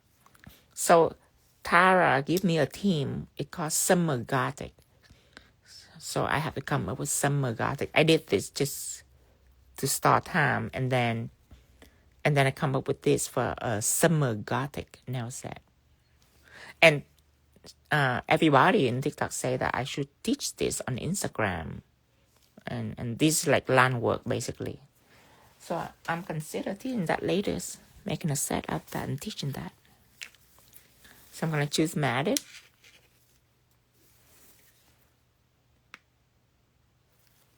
Okay. Yeah, when it comes to texture, you have to know how to brush it, or else it flooded your design and it's just very unattractive. Still kind of sealed it and covered, it's just very unattractive, and sometimes you might miss out on certain details. So now it's time to top coat this. Let's start on the top. For client with cuticle, you just brush like this. And then you go back to the cuticle and you press down so it doesn't flood the cuticle.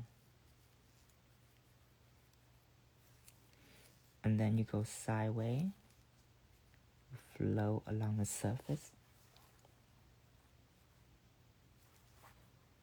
And then you go into the eye,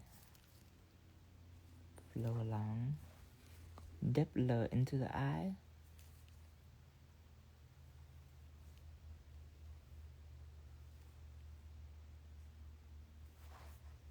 And going down here, go a little bit down too.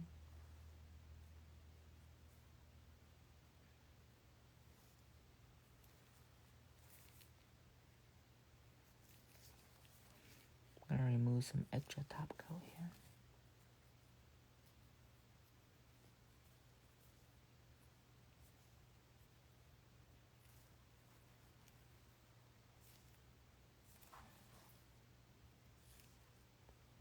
And if you want, you can take a coloring brush, blend this,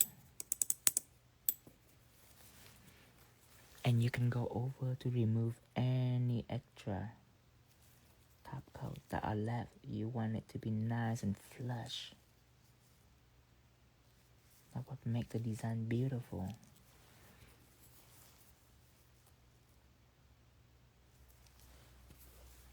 Remove any extra top coat here.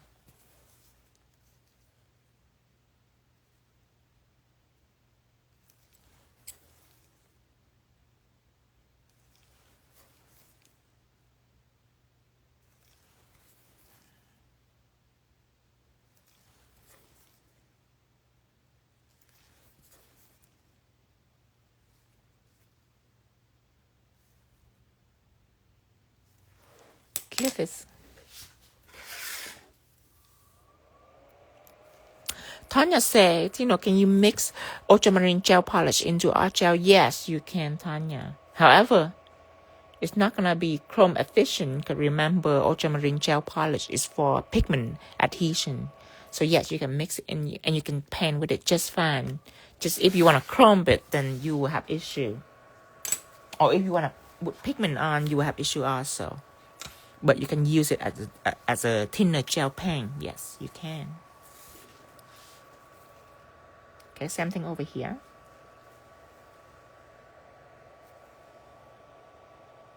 Start from the cuticle, painting up. And brush it through just a little bit right here. Start from here, brush it through.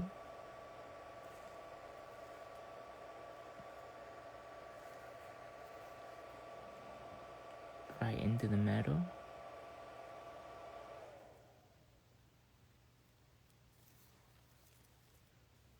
Brush it right here, down. In the metals. Go all the way down, down, down. Flow through. Start right here, all the way down, down, down.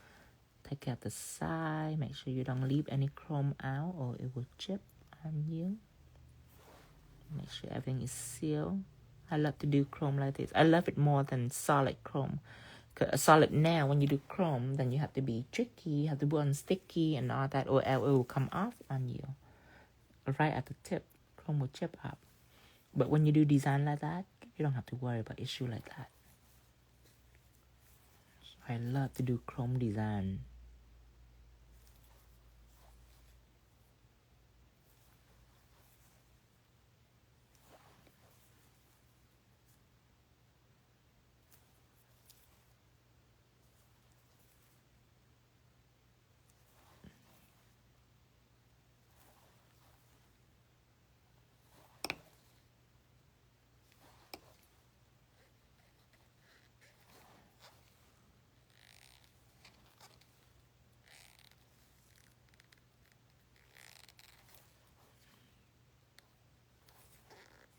after it's done, you can go ahead and cure.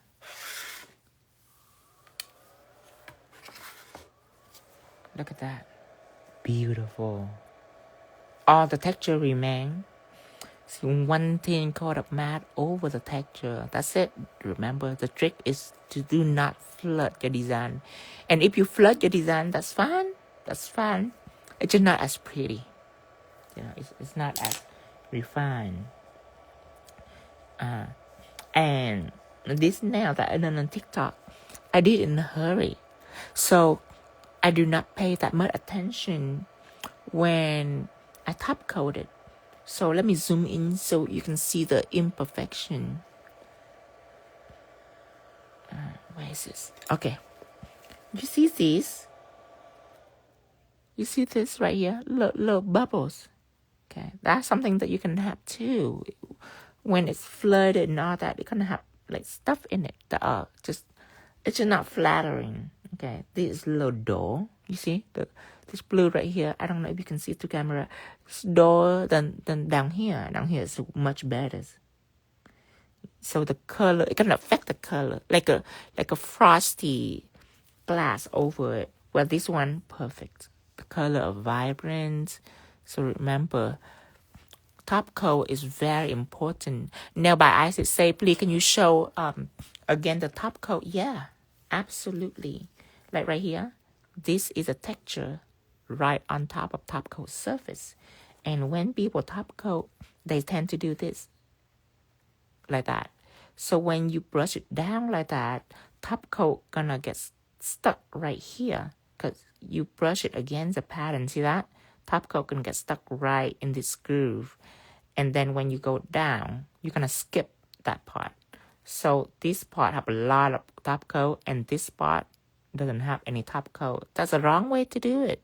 So when you top coat, you have to follow the groove. See this? Follow the texture, just like this. Follow the groove. So when you top coat something like that, you cannot just do this up and down, from cuticle down, from cuticle. You cannot do that. It will be a mistake. So for me, I do this. I brush it down, and then I do this. Follow this groove, and then down to the eyelid, I do this. See that? And then I follow into the eye. I twirl around. I follow the groove. In here, I follow the groove. I follow the groove, and I follow the groove all the way down. And that's how you do it, just like the feathers. The feather, you're not going to do this. You're not going to do that. It will be horrible for a feather pattern. Instead, you're going to do this. That is how you would do it. Like that. You follow the groove. You're welcome, Isis. Hi, Dominique. Hello. Okay, so this is done too. And the beauty of math is you can look to see which spots are still shiny. Because if you see a spot that are still shiny, that means you don't have top coat on it. Okay. So far, everything is matte. That's good. Now, move it over here. Now we're gonna go ahead and do the feathers. And I have my coloring brush out just to wipe off excess top coat. I'm gonna take shined it. First, I'm gonna take shined it and painted this because this right here, the reason why I matted this, because if I just take top coat and shine only the chrome without matting this, then the top coat only lay on top of the chrome and it can chip. So that's why if I want to top coat it like that without the matte, I have to bush shine it overlapping the chrome and make it go out on the blue just a little bit, like right here. See on the blue, you see a little wetness right there. That is how you apply without the matte. But to be safe, I matte everything just to secure that. Everything. The chrome and everything like that. Now I just drape the chrome back with shine. This is a little different. This is not a chrome detail that intertwined with the matte. You can clearly see this entire top here is matte. The rest is chrome. It's a very easy seal. So what I do is that I go in with shine from here, and then I just shine everything up. Easy breezy. And Panama say, Pam now say, what matte top coat doesn't stick to chrome? So I just apply using Matte, and Matte will stick to chrome. See, I write down here, stick to pigment also. So it's a powder that is a matte that will stick to powders. Okay, so this is the opposite. Now, you want to find the matte top coat that doesn't stick to chrome. You use Teflon Matte. You see the name Teflon, that is very important. So you apply one coat of Teflon Matte and it will be isolated to chrome right away. So remember, because sometimes when I say Teflon Matte, a lot of people only heard matte. No jokes. Like I have people that text me and say, Tino, help me. I have an issue. I use matte. I apply matte just like you say on live stream. I apply matte and chrome stick to my matte. I don't know what's going on. And I tell them, have you applied Teflon Matte? And that's when they're like, oh, there is a difference. Yes, there is a difference. Teflon Matte is the only one that will not stick to chrome. The rest will stick to chrome. So remember, be careful when you apply. When you choose your matte, remember the name Teflon. The name Teflon are very important. Okay, let me go on here. Okay.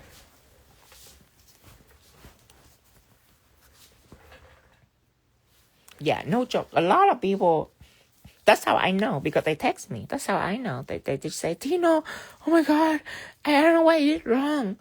You say online use matte to block chrome, and I use my matte top coat on my shelf, and the chrome stick on there. What's going on? And I say, just, you have to pay attention. Teflon. That is a name that you need to remember. Teflon. And that is like a cooking pan. Yes, Kathy. It's like a Teflon cooking pan. And that's how we name that, because Teflon pan that is non-stick is amazing. So just like that, we create Teflon Matte. Nip now say, can you mix gel polish with the clear texture gel to get a different color? The answer is yes. You can mix gel polish with clear texture gel. You can also mix gel polish with 3D jelly. Remember, clear texture gel right here on non-cell level. So it for line like this. Like if I want to do line like this, I use a non-cell level like clear texture gel, because the line, it doesn't spread. Because clear texture gel is non-cell level.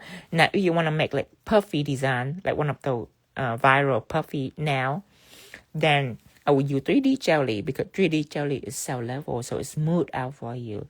And these two, you can mix it with gel polish. Yes, you can. But remember that if you want to apply chrome, you have to consider the fact that gel polish does not apply chrome. You cannot apply chrome with gel polish, because gel polish have a sticky inhibition layers. So if you mix gel polish into these gel for the chroming purpose, remember that your chrome will not be 100%. Your chrome will be a little shimmer because of the gel polish. So if you just wanted that for color, yes, you can mix with gel polish. But if you want that for chrome adhesion, then you will mix with something that are no wipe, like art gel. Art gel are no wipe. This is no wipe too. So the chrome will be at 100%. I hope that answered your question. See, not just answer your question, but I give you some extra, just in case. Okay. So we are going to shine these two first before we shine the feathers. So let's shine these two. Okay. Let me find a paper towels, and I will take my acetone. You can use alcohol too. When I'm about to put shine onto the matte velvet, I always take acetone and just touch it on the surface because it's textury, so I want to touch it. And then just wipe it up down here. And when you do that, it will prevent the top coat from shrinking, because on velvet matte background, sometimes it can shrink. The top coat, anything that you put on it, it can shrink. So I go over it like that just to make sure that it's not shrinking. Then I can go ahead and apply top coat on, and I use Shine It right here. And let me read some comment a little bit before I start it. Okay, I'm gonna put some palette right here.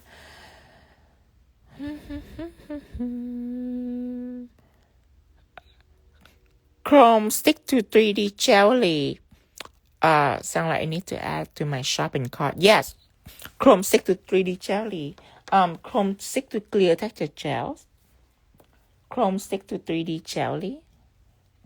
Chrome stick to art gels. And Chrome stick to black texture gels. Chrome will stick to all of those. Black art gel is for painting. Texture gel, clear or color texture gels is for grain texture, is non-cell level. To carve gel, anything like that. And 3D jelly is for building, for emboss and building. They all stick to Chrome. Okay, let me take my Shine It out, put it right on here.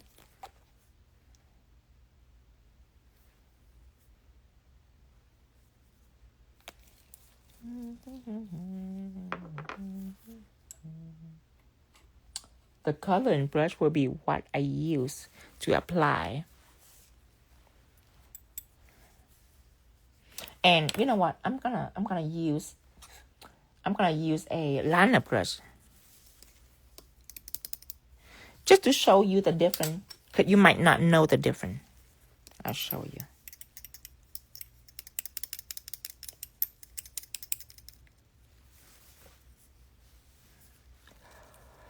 Okay. I'll use the liner brush first. Because you would think that, people ask me, can you use it with a detail brush? Do you trace it back with a liner brush? Most people would do that. And let me show you. You see, number one is if you take too much top coat, it drip. See, it's dripping? It's dripping. So when you apply on your design, it will flood your design. You don't want that. So you have no choice but to take a moderate amount. Okay? It still can drip, but it's just a moderate amount. And you could go on and you would do this. Of course, the brush is so thin, you have to try hard to pan all over it like this with a liner brush. Okay. I'm going to finish this whole line with a liner brush for you. Okay. Just like that. Go over with a liner brush. Okay. Now, the brush I am using is called a coloring brush. Now, coloring brush are built way different. The body of volume is. It's used for coloring. So something thin like top coat, it would be able to scoop the whole thing up. See, I can soak top coat all over its body. And look how much top coat it can hold. And I want you to pay attention to the way I paint it on.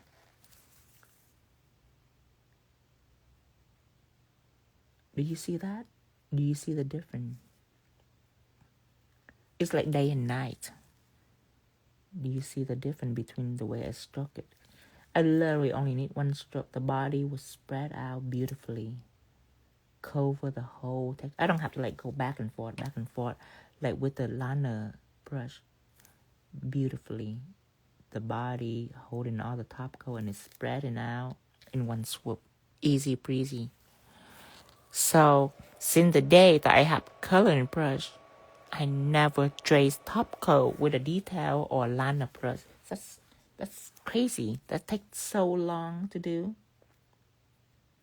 See that? One swoop. Everything is in one swoop. There. cutest. Rose now say, what time disease life usually start? Plus time zone, please. So there is no specific time, Rose. Whenever I have time, I get on. And how you find out is that I have a WhatsApp group right here. You can take a screenshot of that. That is how you get alert from me. Is that whenever I go on live, I go into the group, I alert people. And also, I have Instagram broadcast channel. They will get the same alert. It's called Voltino Official on both page. And when you join this group, and you join for free, no subscription or anything, you just get alert from me. There's no communication or anything in this group. You only get announcement from me. And beside alert from live stream, I also will alert you whenever we have any big sales coming. You know, you might miss it if I post on story, but I will post coupon on here for you. And then whenever I release mystery box, I will also alert people on to any of these group, either Instagram podcast channel or WhatsApp group.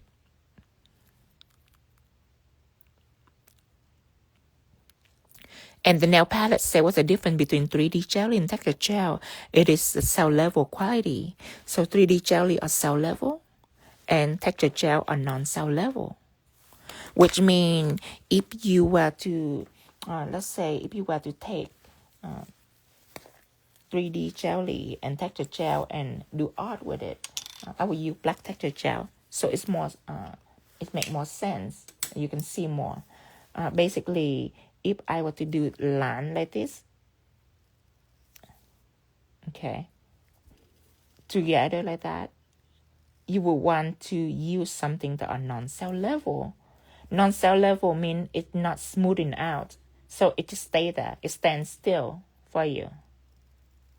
It doesn't blend out and bleed on everything. Okay, so that is what non-cell level is. I use for emboss. Plus, if I work with caviar bead like this, you will want to use something that are non-cell level. I have color. I also have clear texture gel where there's no color that I use for beads. And when you put on a line like that and you put your bead on, your line will just stay the same until you get done and you clear. So if you ever use a cell level gel and do beading, you will notice that your bead line are moving and slipping everywhere just because it's cell level. It's meant to move. Okay, so that is the non-cell level quality of all texture gel, color or no colors. Okay, so that's non-cell level. And I know you'll forget, so I write on your non-cell level builder gels. Okay, no wipe at all. No wipe meaning you can put chrome on. And clear carving gel.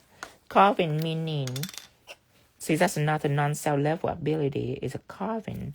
So let's say you can take a brush and you can take black texture gel and apply on the surface. You can carve. Carving means you can take out a engraver and you can carve line like that. See that? Now, a typical gel, it will blend right back when you do this, because what gel is supposed to do is it's supposed to smooth out. So when you apply over a person now, it's all nice and smooth. But this is opposite. That's why when I make crocodile pattern, I use this gel. I can carve with it. And when I cure, I can chrome it or I can be done with this. So this is some of the amazing quality of texture gel. And texture gel doesn't need top coat. Texture gel is no wipe. You can rub chrome on or you can just leave it. So that is some of the amazing quality of clear texture gel. And of course, when I make product, I always make the opposite. 3D jelly is quite the opposite of texture gel. It is cell level.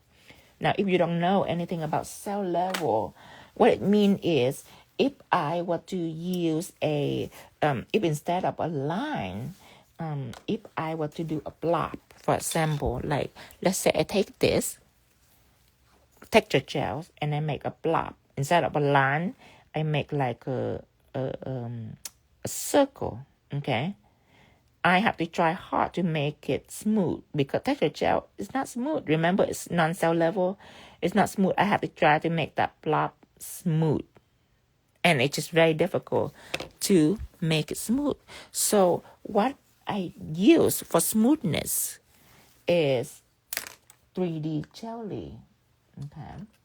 And for 3D jelly, when you apply 3D jelly on, if you want to make a blob, touch it, glide it, leave it. It will smooth out in literally a couple of seconds. That is what cell level means. So if you have like texture on your surface, like flour or dry flour, foil, bead, and you want that surface to be smooth, you apply one coat of 3D jelly. They call it encapsulation. Encapsulation means you put a surface of 3D jelly on any surface that have flour and acrylic and all that on. It will smooth out everything. In just a matter of seconds, it will all smooth out. That is what 3D jelly does. It's cell level ability that allows smoothness. So people use it to build a nails. People use it to encapsulate, or people use it for big block design like that. But that's still a little too normal. The only difference, because that's builder gel out there in the market right now. So that's too typical for me just to have that. The only different, the only obvious difference of 3D jelly is that it's no white. So you can apply chrome on the surface. But just because of that, I also make it just a little bit different so you can do more special effect like ink, okay? When you apply ink on the surface of 3D jelly, and I use my black ink or my white ink or my brown ink, and these are not marble ink, this is not alcohol ink. These have pigment and dye, so it's very, very strong. And when you take this art ink right here and you apply over the surface of 3D jelly, you get a perfect circle.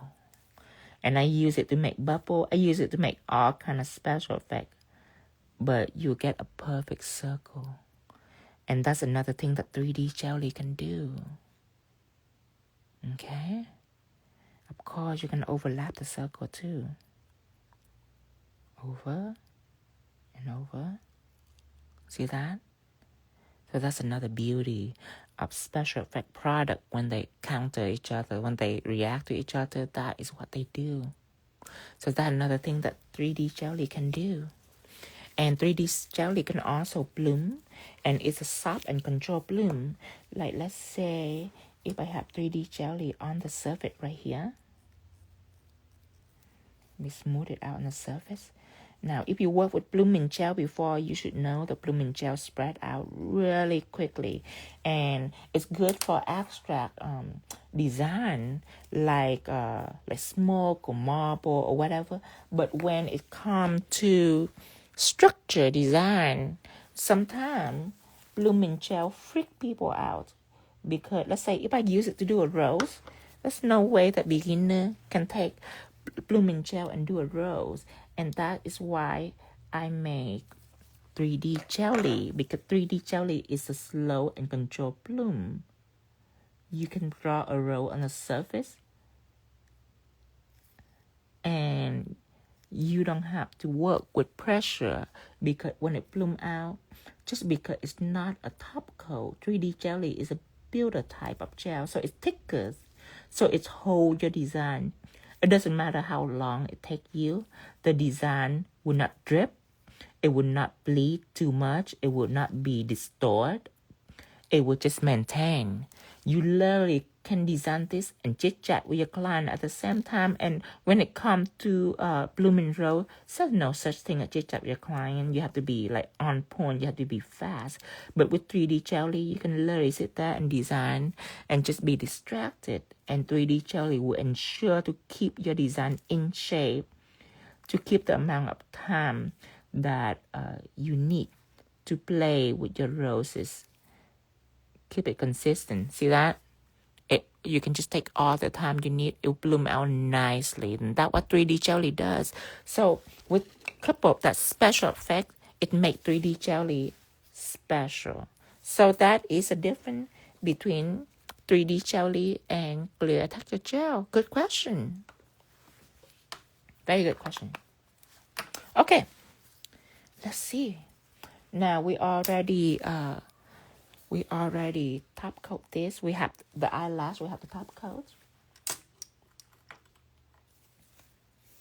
Okay, let's take our a new palette. Shine it.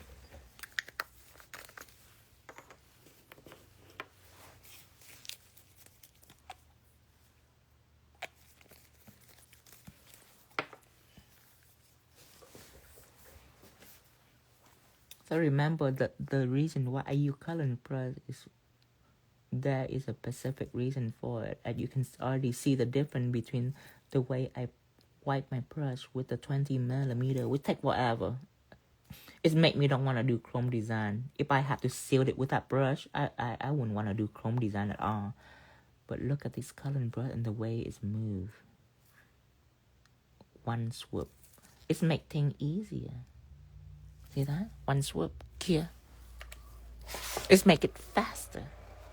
Same with this. You're welcome, Isis. Yes, Del Castro. Yeah.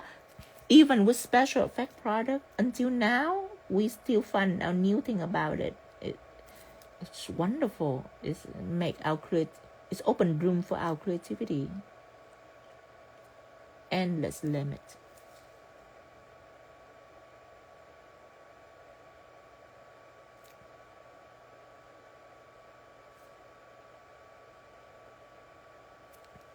And of course, working with Topcoat, if you want, you can flash cure in between. It's totally fine.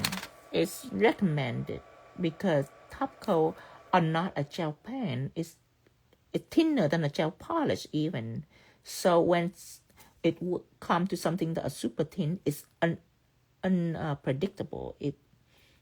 It's like a misbehaving child. You have to keep an eye on it, or else it'll cross the street. Just like that.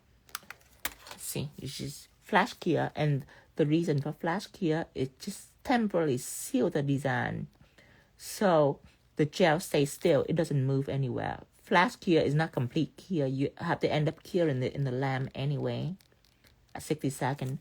But when you flash it like this, it just make you don't have to worry about it. You don't have to stress about it. Because sometimes when you design all the way through and you come back and the top coat kind of spill a little bit on the background, now you have to do all that work cleaning it up, and you don't want that. So flash cure is handy. Okay, so now when it comes to this, I don't have to matte this because the chrome is isolated from the top, like the top hat. So I just seal my chrome right here near the border, and remember, you want a little bit of top coat to overlap in the white so it's nice and secure. And then you cure. Now I'm gonna go ahead and apply top coat on one half of the nail the typical way, and then apply the other half the thinner way for this design. So the typical way is when you take, and remember, don't do this. Remember, if you do this, it will flood your design. So you do this. Okay, you just smooth, follow along the groove like that. Just follow along the groove.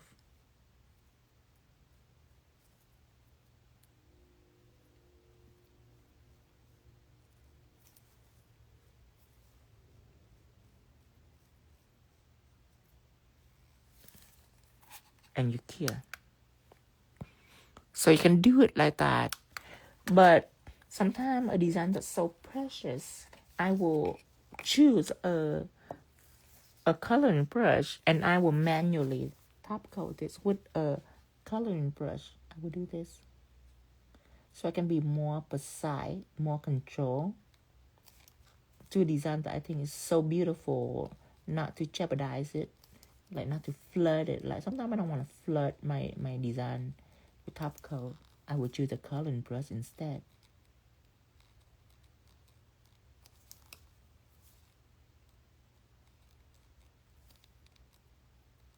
and just all the way through. So that's 2 ways to apply. And then you have your embossed feathers.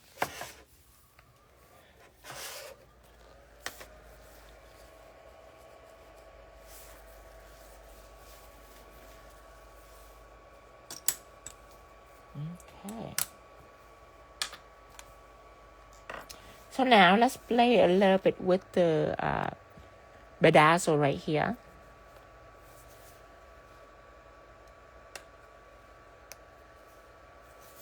So with this bedazzle, usually you glue, but this have bead, it have stud.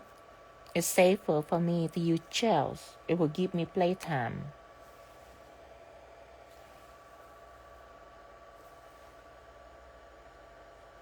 Okay, so I'm gonna take out my crystal. I need Magestic blue.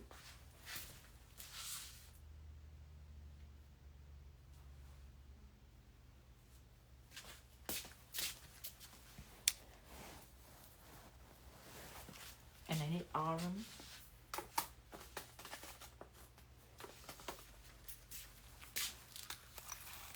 And I need gold stud.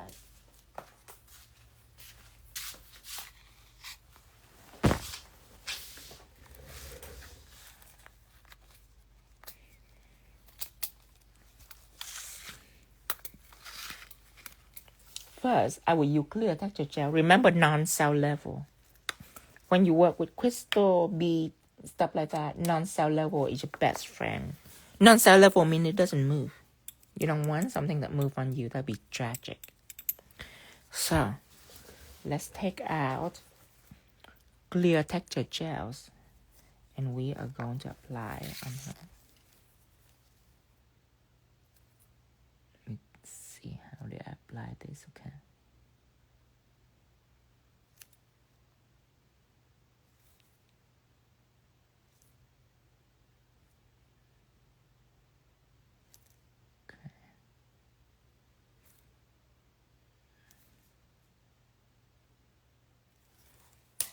And then I'm gonna choose a curve stud.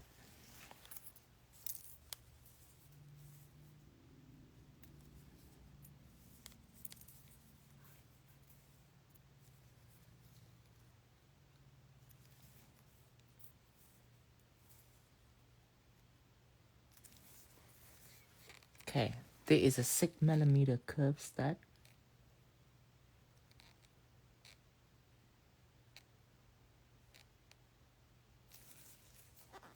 I'm gonna push in a blue stone. This is Magestic blue crystal.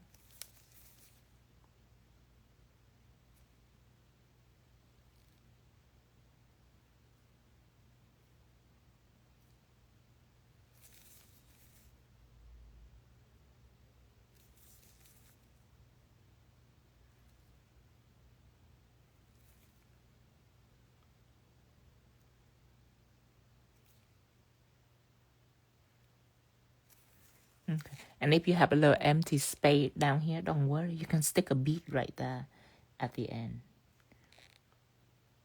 So now I can go in with my RM crystal. With gel, you have all the playtime that you need, and your crystal will just maintain that. However, when you're done, you have to seal your crystal so it doesn't come up on your client. Okay, again. Some stone right here.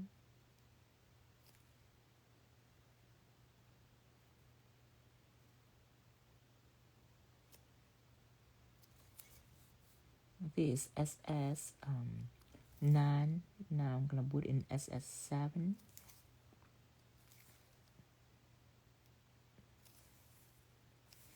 And SS5.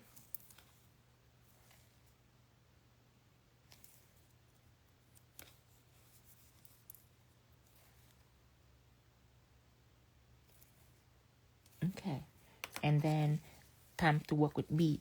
My brush are filled with gel. You don't cleanse it, but you need to wipe it. You wipe it so it don't cake with gels. It still have some gel on it, to adhere the bead, but not enough that it's really easy to release the bead on the surface and it's not messy. I'm gonna take out a 8mm bead.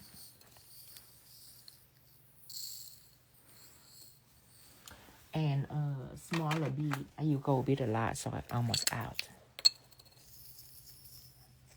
This is 06, really tiny. Your next show will be in Orlando. Yes, Cindy, come and see me. 2213 is a booth number with Dreamtime Creation. Yeah, I'll be in Orlando. And don't buy the ticket yet. Wait for me. I have a discount code for you. It's Tinovo. I just don't know if it's active yet. But I'll tell you when it's active. And then when you buy, you have a discount. This bead is a little small. I might take it out. And I might use something bigger. See, I have this whole wheel. I have from small to big. It's just that the 08 and 06, I have it separate because people use it a lot. So they run out of it often. But I have a big one just in case I need a bigger size. I'm going to push in like that. Yes. And then I will come back to the 06mm, the smallest.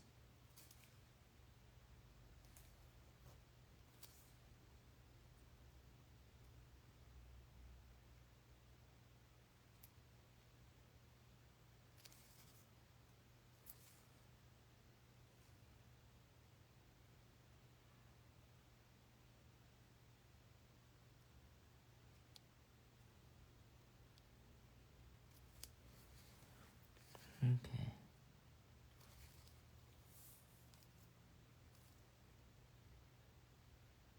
Push in. Put this in. Now going down here. Going in between. If you don't have enough. If you don't have enough clear texture gel, I'll take some more and put it in. And while we're doing this, I will go to the sealing part. You see, when it comes to seal crystal, you can apply top coat all over the crystal. Let me see. When it comes to sealing, you cannot apply top coat over the crystal because your crystal have little cut. And if that little cut get flooded with top coat, it's gonna be like a pearl. It's not gonna be sparkly. So when it comes to sealing crystal, you have to seal around the crystal. But when it's come to bead, because bead are metal and they don't have any cut, you can absolutely top coat over the bead. So having bead in between crystal like that are very helpful. It will keep your crystal on forever. It's sealed. I call it a crystal guard. A crystal guard means it's like a prong, like your jewelry. When they make your jewelry and they have bead, like they have a little prong around the jewelry. It's like that. It's guard your crystal, but keeping it on so it don't come off. So having a bead like that not only make your crystal beautiful, but it gonna preserve your crystal.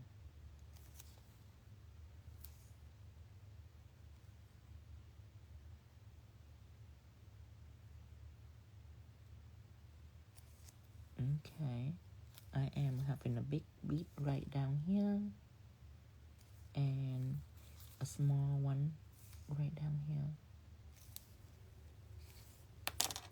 Now, flash cure is important.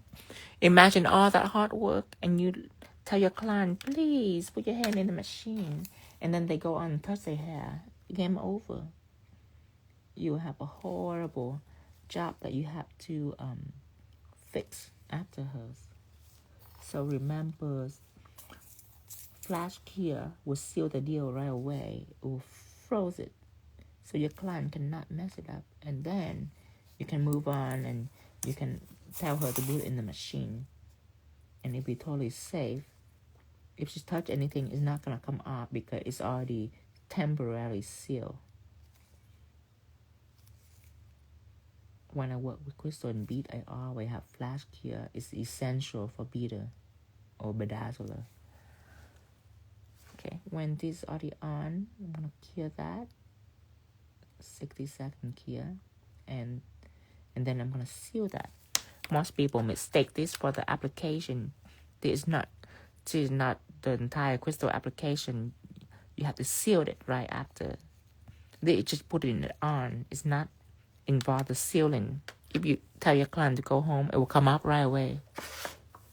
Like after a week or so, it will come right out.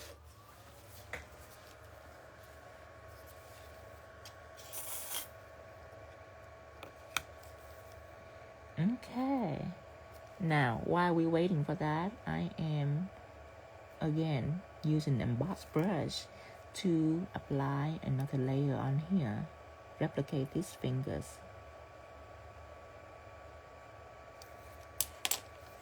Again, I'm taking out the 6mm stud. Yes, Polish by Merit. I love using that liner. Me too. I love Emboss Brush. The next brush is, we already have that brush, but we have the fill and fishtail. The next brush is going to be just a single fishtails. I can't wait. And then after that, I will have a cute little brush pouch for you to have. To have 12 brush total, single brush total, and make a whole collection of that. I'm so excited. I love my brush adventure. I only have one new brush at a time. I want to have it slowly. And then I send a bunch of ideas to the brush guy. I tell him, I say, do you have any new cool brush that I can test? He like, what that mean? Do you have pictures? My gosh. Do you even know how to do a cell pitch? Do I need a picture to show you? So I did. I Google some calligraphy brush and I say, I want this happen. And he's like, ooh, let me see what I can do. Calligraphy brush is a big like a round pointer, but the end are long and skinny like a needle. Oh, it's so cool. I tell him, if you have that, I am totally buying that. So he contact the manufacturer and see what they can do. And then other bunch of cool brush too. Just idea, you know. It doesn't exist in the nails world, but it exists in the artwork. In the artwork. And I send it all to him with all the ideas so he can replicate it for me. He haven't contacted me yet. I'm excited to see what he come up with. If that even possible. The calligraphy brush is what I'm after. But painting calligraphy is way too big for nails. So I was telling him if there any way he can make my dream come true by manufacturing the first nail calligraphy brush.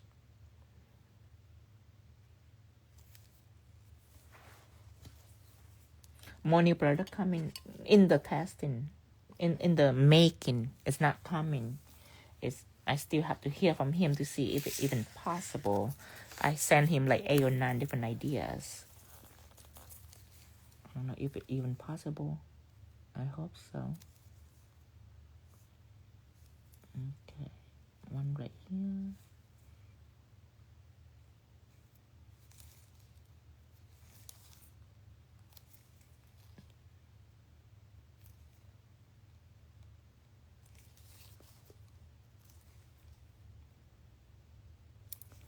But I just think it's funny when I ask, do you have any new cool brush that you can send me to test? And he's saying, like, what? Like, I'm asking you. I have no idea. So after that, I sent him a bunch of ideas. He was like, wow. I didn't even think of that. I was like, yeah. So now he have to contact the manufacturer because they have to willing to make it. The brush is made by hand. So it's a lot of work. But I'm willing to buy bulk. Every time I buy about 5,000 brush every single time. So they take me very seriously on my brush. They're willing to go the distance for me.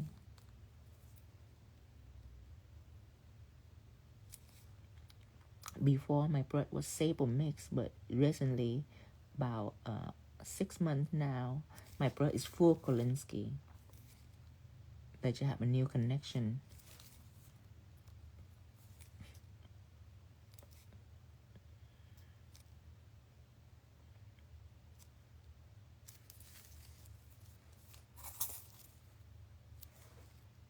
Okay, put some bead here, some bead here.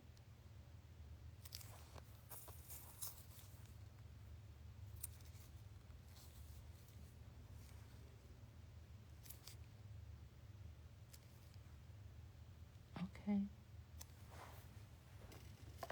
And I'm just gonna make the last finger, putting some bead down here too. Yes, Cassie, the limit, the sky is a limit. Yeah, it's endless. If I can just have that brush, I want it. It will make me sad if you say it can't do it. I met him at a show.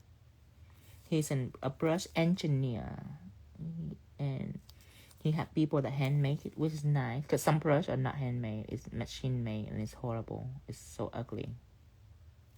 You can just tell. But I'm very impressed with him. He's willing to go the distance for me. He's willing to create, and he's willing to customize for me. A lot of people doesn't customize for me, so they doesn't get my business.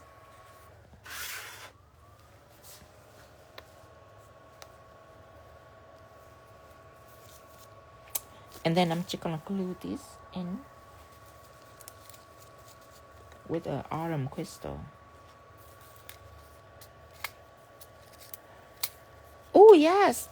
Now by Makecolor say how to clean your brush so that they don't spread out, dry or cleaning. So if you clean your brush with acetone and just leave it overnight, 24 hours, it will be dry out right away. If you do with alcohol, same thing will happen. It would be dry out right away.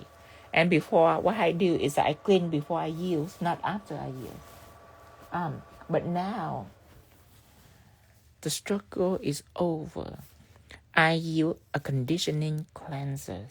And what this is that it's oil-based. So when I cleanse it, it's condition my brush at the same time. So that's the beauty of this. However, you cannot get it now. It's sold out already. People are waiting for it. I'm waiting for it. So when it comes, I will tell you. I think it's just about a week it will come. But this oil are safe with gel product, so it doesn't cause any chipping, doesn't cause any issue with gel at all. So that is something that you can use and it will keep your brush in shape, just like this. It will keep in shape like that all night. See, because the oil doesn't evaporate, so it doesn't go anywhere. The oil stay on here, and it'll keep nice and smooth, and it will make it last forever. But you cannot get it now. I will alert you. I will announce it in the WhatsApp group whenever the brush arrive. The brush cleaner arrive. And I change the name. Right now it's a brush conditioner. The label are all the same, but I change the name to the brush conditioning cleansers. Okay, let me see here.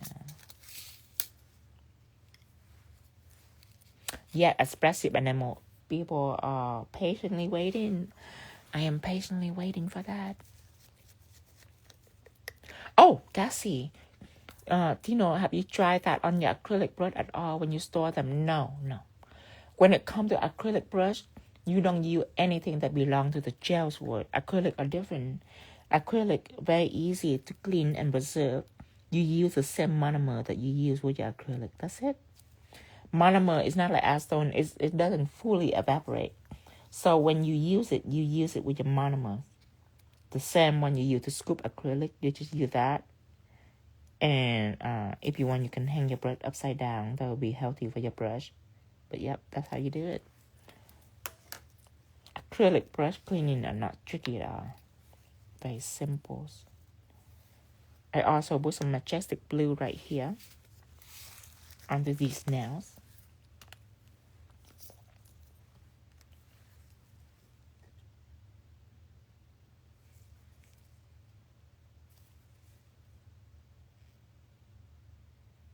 One up here. One down here. Let me see. Outside the same. I need a bigger brush. No, actually this is good. Okay, that's good size. This is a 12, SS12.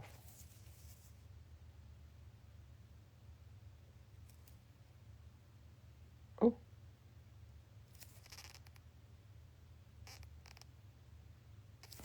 The reason I push it is so it can adhere for a long time. It can stay on a long time because when a flat surface meets a flat surface, it will stick right away.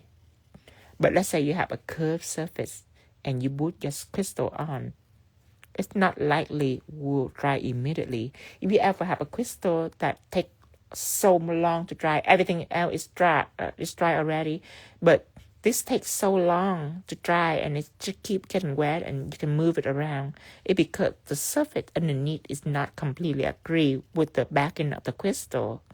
So that you have to be more tricky. You have to apply like the crystal magic glue dryer for it to dry right away, things like that. So when it comes to surfacing, I always push my crystal. Whenever I glue it, I always like to push it. That is a technique that the Crystal Ninja have taught me, and it's worked very well. Swarovski also have recommend that for me, to always push a crystal so it's flush against the backing of your nails.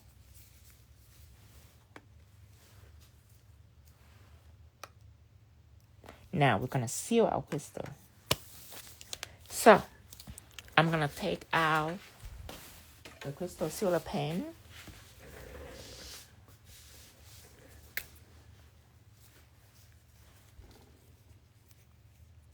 Oh, let me see if Tara says check the last comment. Let me see. What last comment? What comment is that? Expressive Animal says, put Sarah, she's struggling over here. Tara say color, art gel, Milky. No one say anything. No one asked anything. Do you know how you try on your acrylic brush? I already answered that. Which comment is that? I don't see any. I don't see any comment that are question. How to clean your brush that they don't spread out while drying. I already answered that. No, there's no comment. Oh, TikTok comment. What TikTok comment? 2 yellow heart. Let me see. There's 4 yellow heart. Okay, 2 yellow heart. 2 yellow heart. That's all the way up.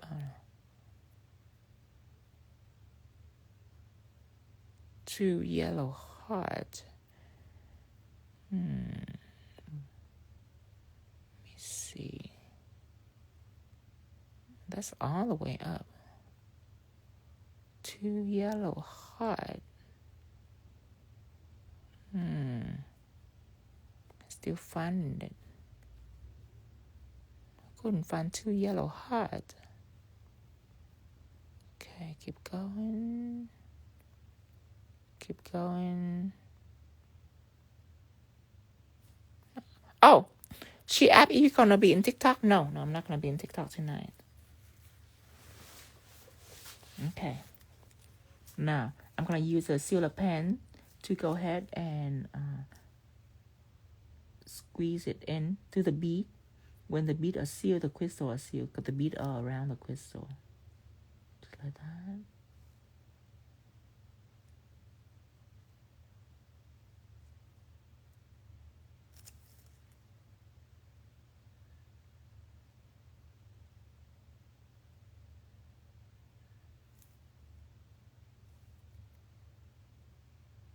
Okay, hear that?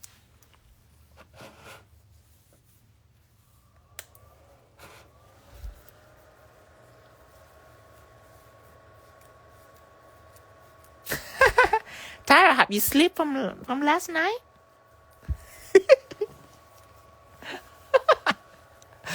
Oh, you finally getting sleepy, Sarah?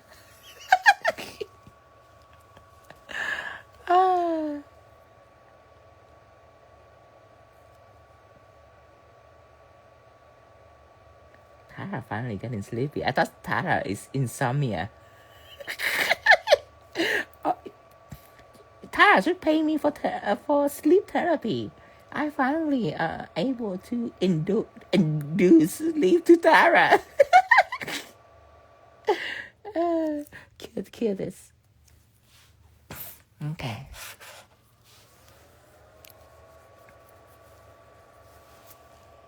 Oh, let me see. Last night you haven't sleep?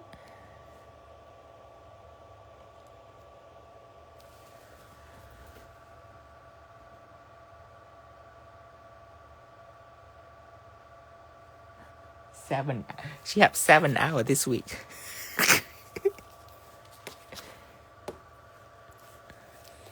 I think it's because of me. This week I go live almost like every day. And not just like normal live. I go live until like 1 or 2 in the morning.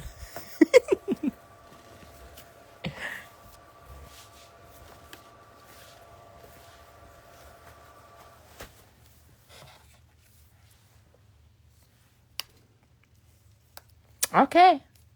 This is the end of the live.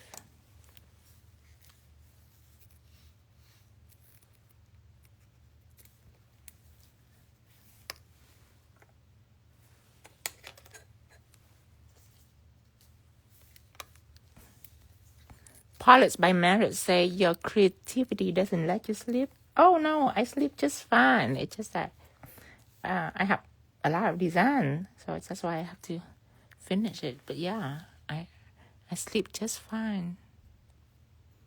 I have headphone and I have eye mask. Okay. So this is the finished product. Thank you, everyone. Thank you. All right. So just remember that next week is not a live week at all. Next week is off live. And then we'll see you like the week after. Remember that. Next week is Tara's birthday. Next week is a lot of people's birthday actually in this group. A lot of Pisces. So remember, next week is off live week.